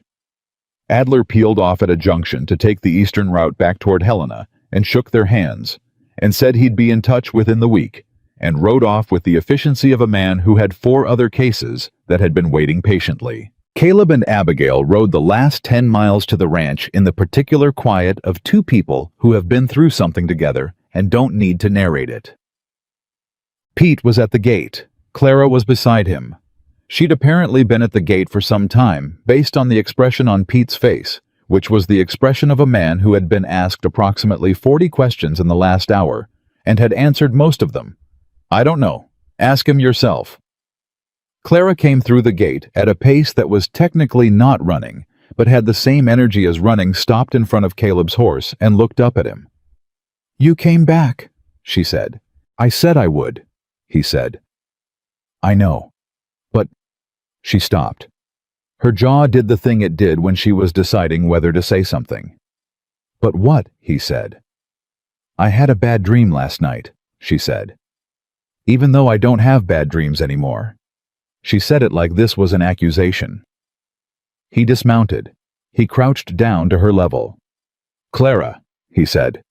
"What?" "I need to tell you something. It's important, and I want you to hear all of it before you say anything." He waited. "Can you do that?"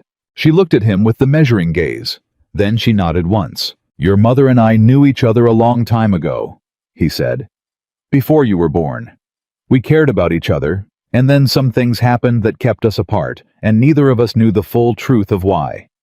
Your Aunt Abigail came here to tell me that truth." He paused. "And part of that truth is that you're my daughter. By blood. Rose was your mother and I'm your father, and I didn't know about you until 5 days ago. But I'm telling you now, plain and clear, so there's no question." Clara was very still. I filed papers in court this morning that say so officially, he said.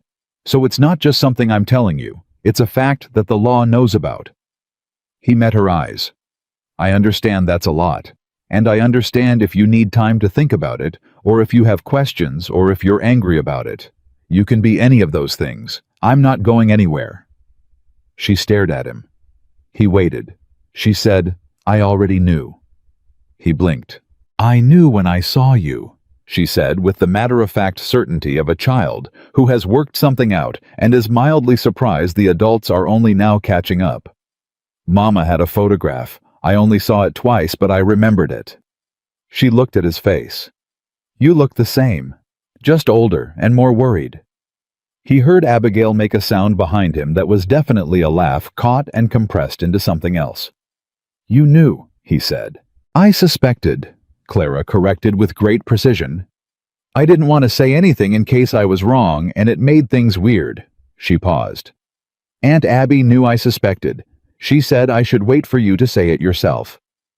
He looked over his shoulder at Abigail. Abigail put her hands up slightly. She's 8, she said. She notices things. He turned back to Clara. Is this all right? He said. With you. She considered the question with her usual seriousness. Then she said, The kittens missed you too. The orange one kept going to the door. And that apparently was her answer. He put his hand on her shoulder. She didn't step back from it this time. They walked toward the house together, the three of them, in the long golden light of a summer afternoon, and the mountain was quiet around them, and the cattle were somewhere over the ridge, doing what cattle did. And the ranch was standing same as it had been standing, same as it would keep standing. Pete walked behind them with the horses tactfully silent, looking at nothing in particular. Inside the lamp was already lit. Clara must have lit it before she went to the gate. Waiting. Caleb stood in the doorway for a moment and looked at the kitchen table where the documents had been. They were in Billings now in a court record doing their work. The table was just a table. Sit down, Clara said from behind him with the authority of someone who had decided this was her kitchen too. I can make biscuits. Pete showed me. Pete showed you, Caleb repeated. He had time, Pete said, appearing at his shoulder. She asked about 40 times. Caleb looked at Abigail. She was looking at the room, the lamp, the table, the doorway to the back bedroom that she'd been using. The way a person looked at something they were deciding whether to let themselves want. Abigail, he said quietly enough that it was just for her. She looked at him. This is your home, he said, if you want it to be. Not because of the case. Not because of the documents, not because of anything except that this is where you belong, and I think on some level you've known it since you drove up that road. He held her gaze. I'm not asking you to decide anything right now. I'm just telling you so you know the option exists. She looked at him for a long moment. Clara from inside said, Are you two going to stand in the doorway all night? With the exasperated patience of a 9-year-old who had biscuits to make and did not understand why adults were so slow about everything. Something broke open in Abigail's face. Something she'd been holding carefully for a very long time finally loosened. She didn't answer him, not with words, but she walked past him into the kitchen and she sat down at the table and she said, Clara, show me what Pete taught you. And the sound of the two of them talking pulled the whole house forward into something it had not been before. Caleb stood in the doorway one more moment. The mountain was dark behind him, but ahead the lamp was burning. He stepped inside and closed the door. The 3 weeks between the hearing and the full evidentiary proceeding were the longest and the shortest of Caleb's life, both at once, which was a contradiction he didn't try to resolve. Long because Cole didn't stop. He never stopped. He was a man who'd spent 20 years making things happen through patience and quiet pressure, and just because a territorial judge had granted a stay didn't mean he'd learned a different way of operating. The first week back from Billings, 2 of Caleb's fence lines were cut again. Not the eastern section this time, the north pasture where the summer cattle were running. It took Caleb and Pete 2 days to repair it, and when they did, it was cut again the following morning, a different section farther out, harder to reach. He didn't go after Cole's men. He documented it. He wrote down the dates and the locations and the extent of the damage, and he sent the reports to Adler, who added them to the record in Billings, with the methodical persistence of a man who understood that every action Cole took was another piece of evidence being handed to them for free. Short, because Clara was there, and Abigail was there, and the house that had been defined by its silences was filling up with something else entirely, something Caleb didn't have a precise word for, but felt in the way the mornings were different now, not empty, not just him and his boots in the dark, but the sound of someone else moving in the kitchen. The smell of coffee already made Clara's voice asking something complicated before he'd fully woken up. He hadn't known until it was there how much weight he'd been carrying in the absence of it. The second week, Amos Cutler arrived. He came up the mountain road in a wagon considerably better maintained than the one Abigail had arrived in, which told Caleb something about how seriously the man was taking this. He was in his mid-50s, lean and weathered with the particular quality of a man who'd been angry about something for a long time, and had learned to keep the anger useful rather than letting it burn him up. He shook Caleb's hand at the gate and said, "I kept that journal because my wife told me to. She said someday somebody would need to know what happened, and she was right, and I wish she was alive to see it." "I'm sorry," Caleb said. "She died 4 years ago." Cutler looked at the ranch at the mountains behind it. "But she was right about most things. I've made my peace with the fact that I married a smarter person than myself." He looked at Caleb. "Let's go beat this man."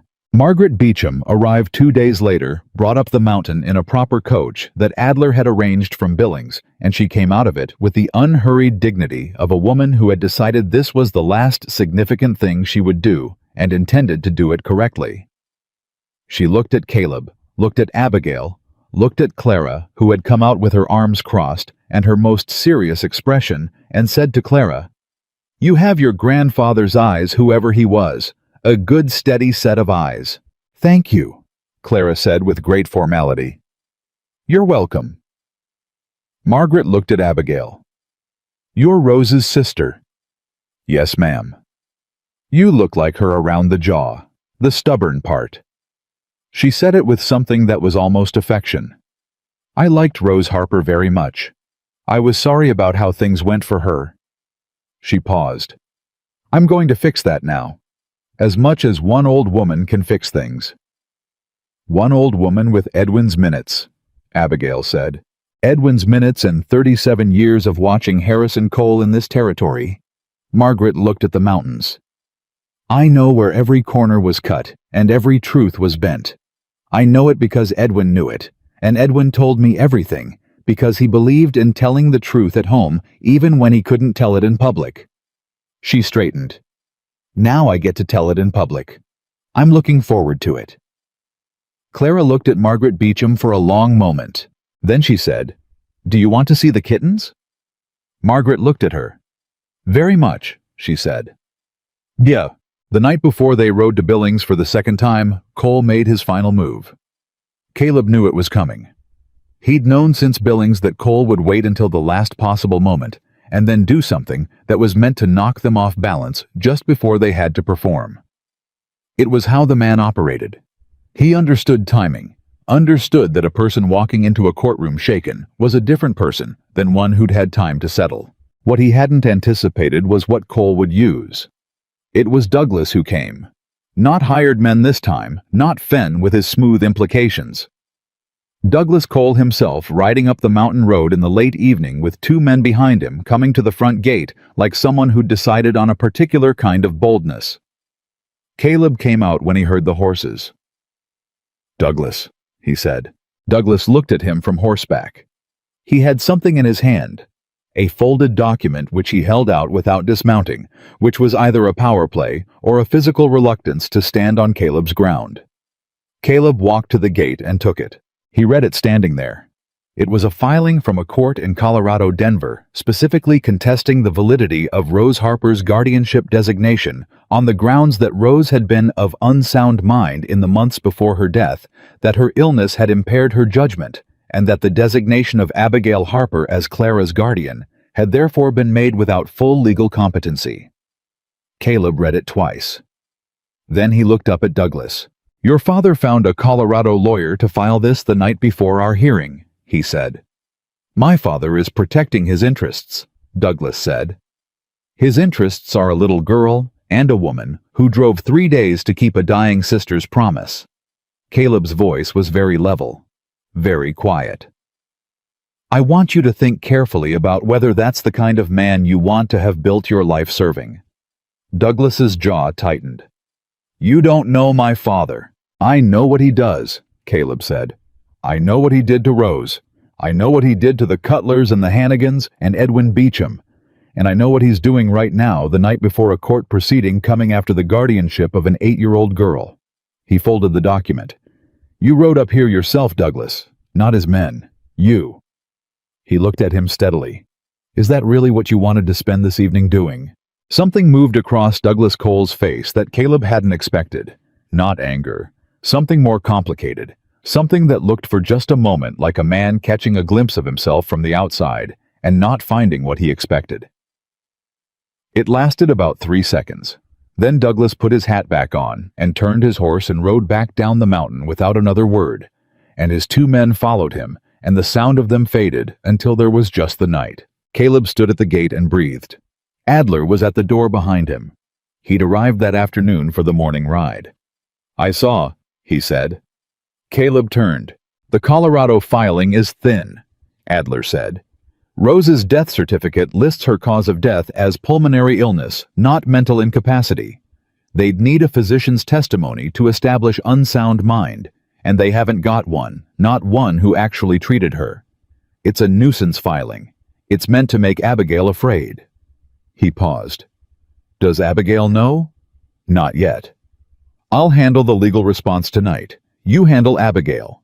Caleb nodded. He went inside. Abigail was at the kitchen table with Margaret, the 2 of them going over the sequence of testimony for the morning. Clara was asleep. The lamp was burning low, and the house was quiet and warm, and Caleb stood in the doorway for a moment watching them.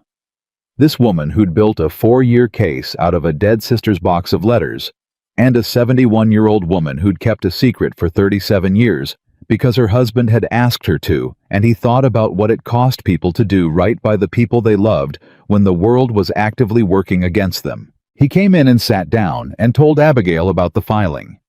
She listened without interrupting, which was how she always listened, and when he was done, she was quiet for a moment. "He's scared," she said. "Yes." "Good." She looked at Margaret. "Does it change anything?" Margaret had been listening with her hands folded on the table. "It changes nothing," she said. "I'll be in that courtroom at 9 o'clock tomorrow morning, and I'll say what I know, and Harrison Cole can file whatever he likes in Colorado, and it won't change a single word of what I say." She looked at Abigail.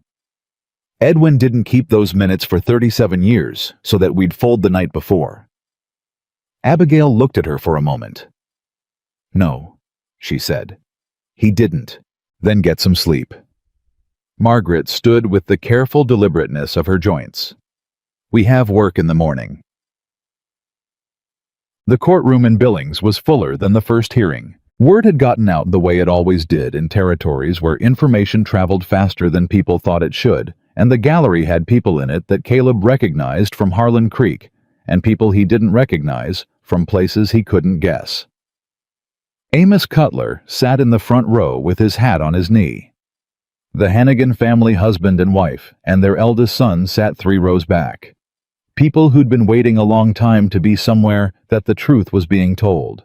Harrison Cole was at the respondents' table with Fenn, and he looked like himself, composed, silver-haired, the posture of a man who owned things.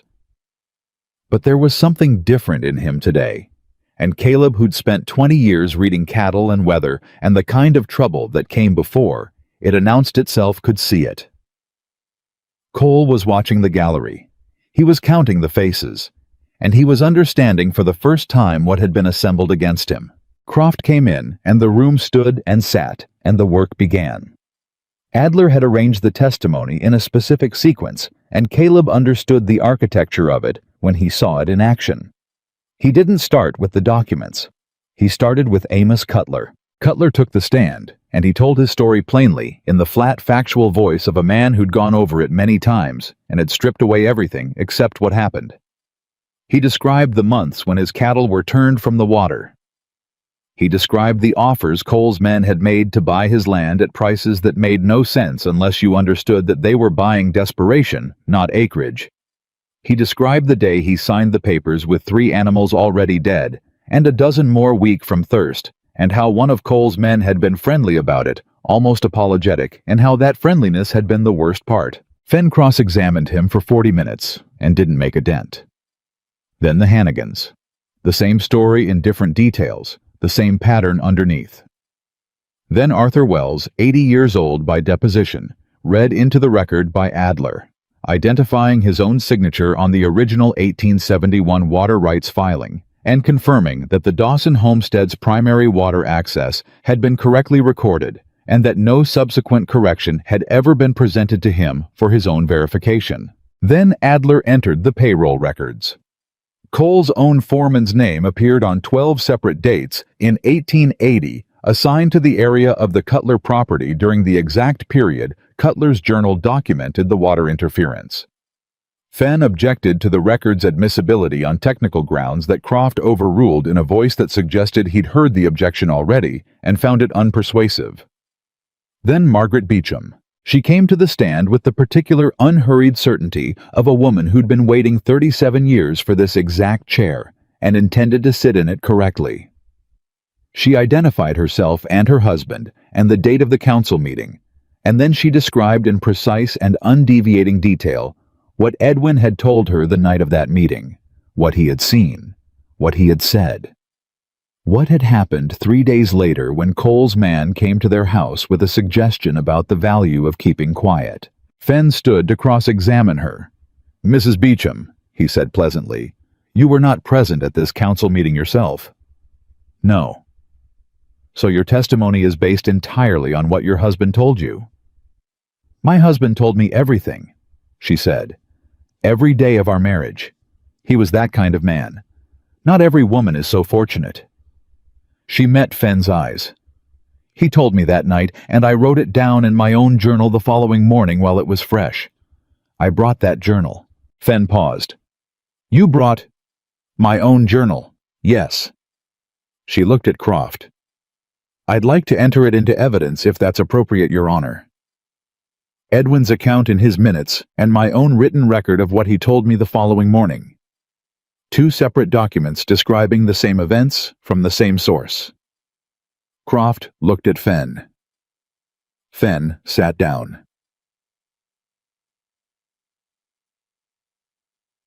Then it was Caleb's turn. He took the stand and Adler walked him through it calmly, and he said what he knew, the way Croft wanted things said plain, in order without flourish. He described the original water rights. He described Cole's interference beginning 10 years ago.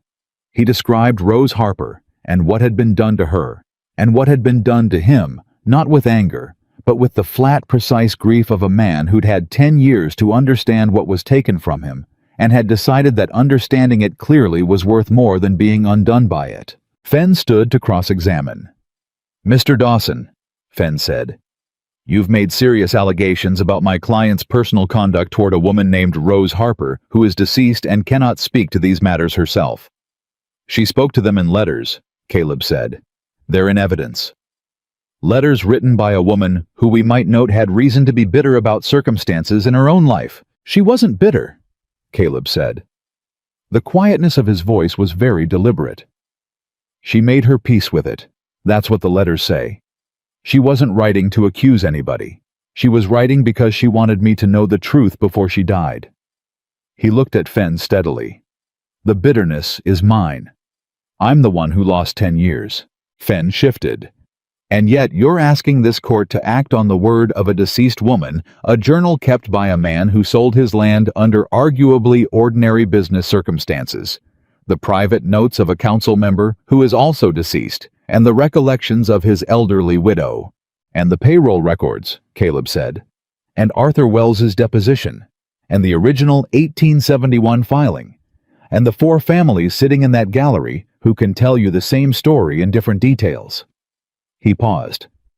You can call all of us liars, Mr. Fenn. That's your job. But you're going to need to explain why all of us are lying in the same direction." Fenn looked at him for a long moment. "Nothing further," he said. Cole took the stand in his own defense. It was a calculation Fenn had clearly wrestled with because a man who didn't testify looked guilty, and a man who did testify could be cross-examined. Cole had decided that Harrison Cole on the stand was more useful than Harrison Cole's absence, and Caleb could see the reasoning the man was compelling, measured the voice of someone who'd been the most reasonable person in the room for 30 years and had learned to perform it perfectly. He spoke about building the valley. He spoke about the water management his operation had brought. He spoke about the 1879 correction as a simple administrative matter, a clerical fix to an original error routine, and unremarkable. He spoke about Rose Harper with what sounded like genuine regret that he'd tried to help a woman in difficult circumstances, that he'd been misunderstood, that the suggestion his actions had been anything but neighborly was painful to him. He was very good. Adler stood up for cross-examination. "Mr. Cole," he said, "in 1880 you employed a man named Hector Brand as your ranch foreman." "Yes." "Brand appears in your payroll records on 14 dates between July and September of that year, assigned to what the records describe as the South Valley Water Management Detail." "We had a crew working on irrigation infrastructure that summer, yes." "The South Valley Water Management Detail," Adler repeated. "That's your language. From your own records." He looked at the document. "The Cutler property is in the South Valley." "There are many properties in the South Valley. The Cutler property is the only one adjacent to the South Creek tributary that changed ownership that autumn." Adler paused. "Mr. Cutler sold you 40 acres in October 1880. He describes in a journal maintained contemporaneously cattle being turned from the water between July and September of that year." He looked up at Cole. "Your own records place your foreman and a crew in that area during those exact months. Can you explain that coincidence?" Cole looked at Fenn. "Objection," Fenn said. "Calls for speculation." "I'm asking him to explain his own payroll records," Adler said pleasantly. "Not speculate about someone else's." Croft looked at Cole. "You may answer." Cole was quiet for a moment that lasted just slightly too long. "Water management work sometimes affects neighboring properties," he said. "That's the nature of irrigation. It's not always intentional." 14 dates of crew deployment, Adler said. Over 3 months. None of it documented in any county irrigation record.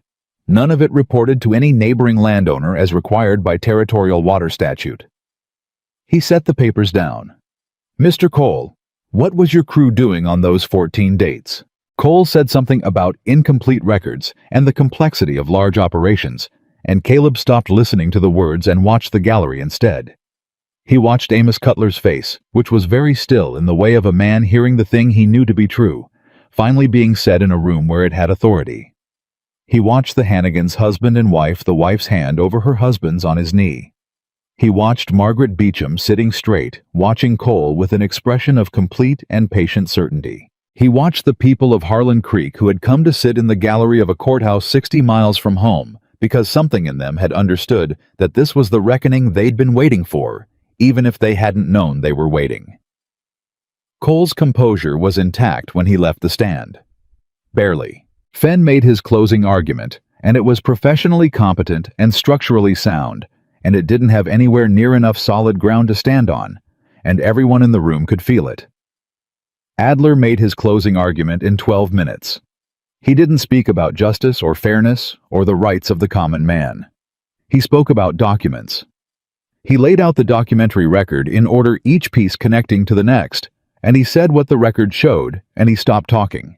Croft didn't deliberate long. He came back in 40 minutes. He said that the original 1871 water rights registration for the Dawson property was valid and correctly recorded, and that the 1879 correction had been conducted outside proper public process and without adequate documentation of the error it purported to fix, and that in the absence of a legitimate correction, the original registration stood.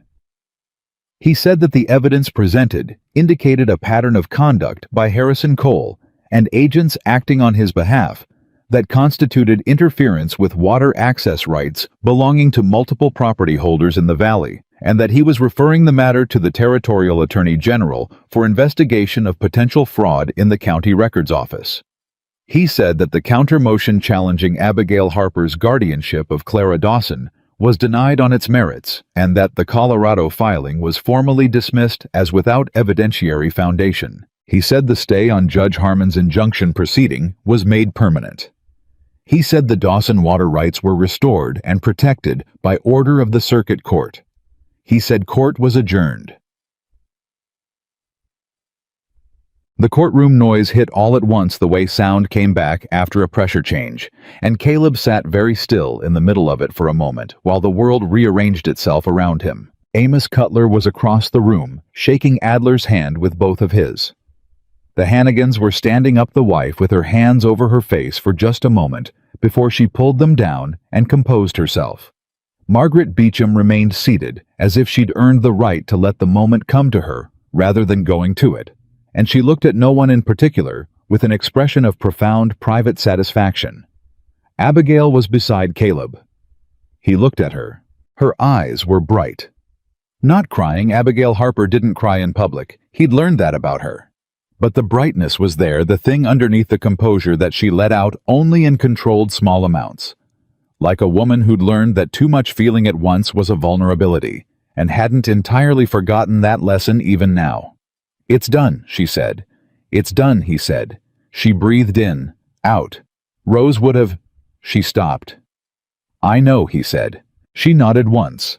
Then she straightened, and the brightness went back to its usual managed depth, and she was herself again, competent and clear, and ready for whatever the next thing was. Cole left without speaking to anyone. Fenn gathered his papers with the efficiency of a man moving on to the next case. The world, Caleb thought, kept going for everyone, but not the same as before. They were 2 hours out of Billings on the road home when Caleb pulled Copper alongside Abigail's horse and rode without speaking for a while, which was something he'd come to understand she didn't mind. She was a woman who was comfortable with silence, the way some people were comfortable with it, not because they had nothing to say, but because they'd learned that the right things tended to arrive in their own time. He let the quiet run until it felt like the right time. "Abigail," he said. "Yes. I've been thinking about something for about 3 weeks, and I've been waiting until this was over to say it because I didn't want you to think it was about the case or the documents or any of the rest of it." She looked at him sideways. "Waiting. You're not Rose," he said. "I know that. She was..." He paused. "She was the first person I ever loved, and losing her the way I lost her left a mark I carried for 10 years. I'm not going to pretend otherwise." He held her gaze. "But you're not Rose. You're somebody completely different. And I've spent 3 weeks watching you be completely different and thinking that it might be the most remarkable thing I've seen in a long time." She looked at him for a moment. "Caleb," she said. "I'm not finished." She closed her mouth. "You came up my road because you made a promise," he said. "You stayed because of Clara. You built a 4-year case because you couldn't stand to let a wrong go unanswered. All of that is who you are, not something you did." He paused. "And I'd like to know who you are for longer than 3 weeks, considerably longer, if that's something you want." She looked at the road ahead. He waited. The mountain was around them, the summer afternoon long and golden and warm, and the road home was still 2 hours out, and he had all the time there was. "I told myself when I came here," she said, "that this was for Rose, and for Clara, and that I wasn't going to..." She stopped. "I had a plan.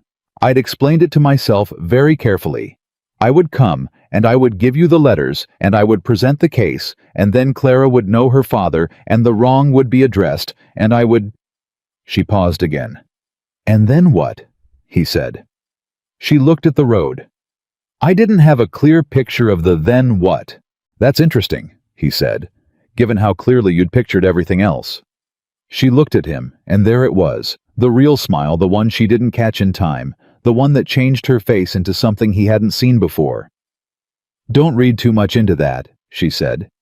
"I'm not reading anything into it," he said. I'm just noting it."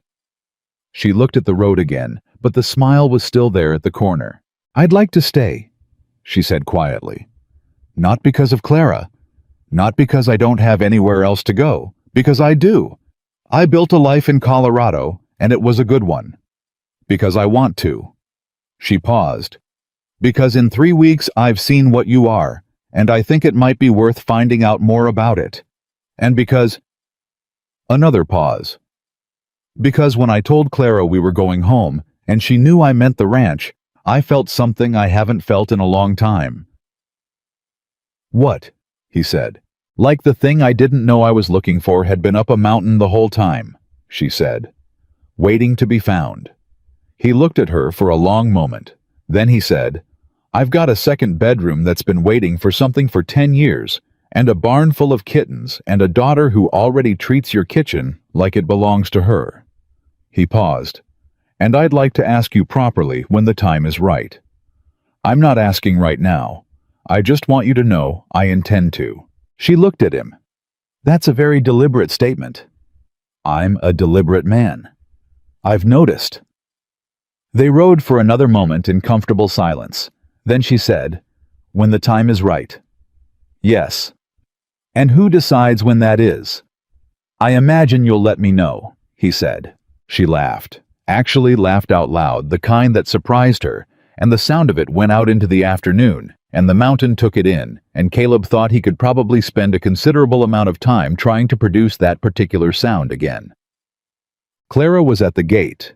Pete was there too, which meant Pete had been failing to convince her to go inside for at least an hour, which was evidenced by Pete's expression of a man who had tried. Clara looked at them as they rode in, and she did the thing she did, where she assessed everything first before she said anything. Then she said, "Did you win?" "We won," Caleb said. She nodded once like she'd never had serious doubts, but had been prepared to be disappointed by adults before, and was relieved not to be. "Margaret Beecham won," Abigail said. "And Amos Cutler won. And the Hannigans. A lot of people won today." "But we won too," Clara said. "Yes," Caleb said. "We won too." Clara looked at him for a moment. Then she said, "Pete burned the biscuits." "I didn't burn them," Pete said with dignity. "I darkened them." "They were black," Clara said. "They were well done." "They were black, and one of them broke the fence when I threw it." Pete looked at Caleb with the expression of a man requesting rescue. Caleb dismounted and handed Copper's reins to Pete and looked at Clara. "Come on then," he said. "Show me what's left."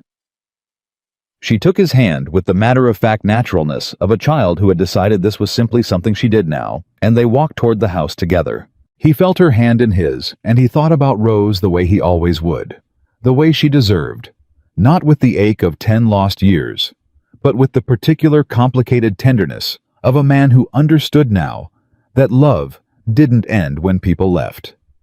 It changed shape. It became the child walking beside him.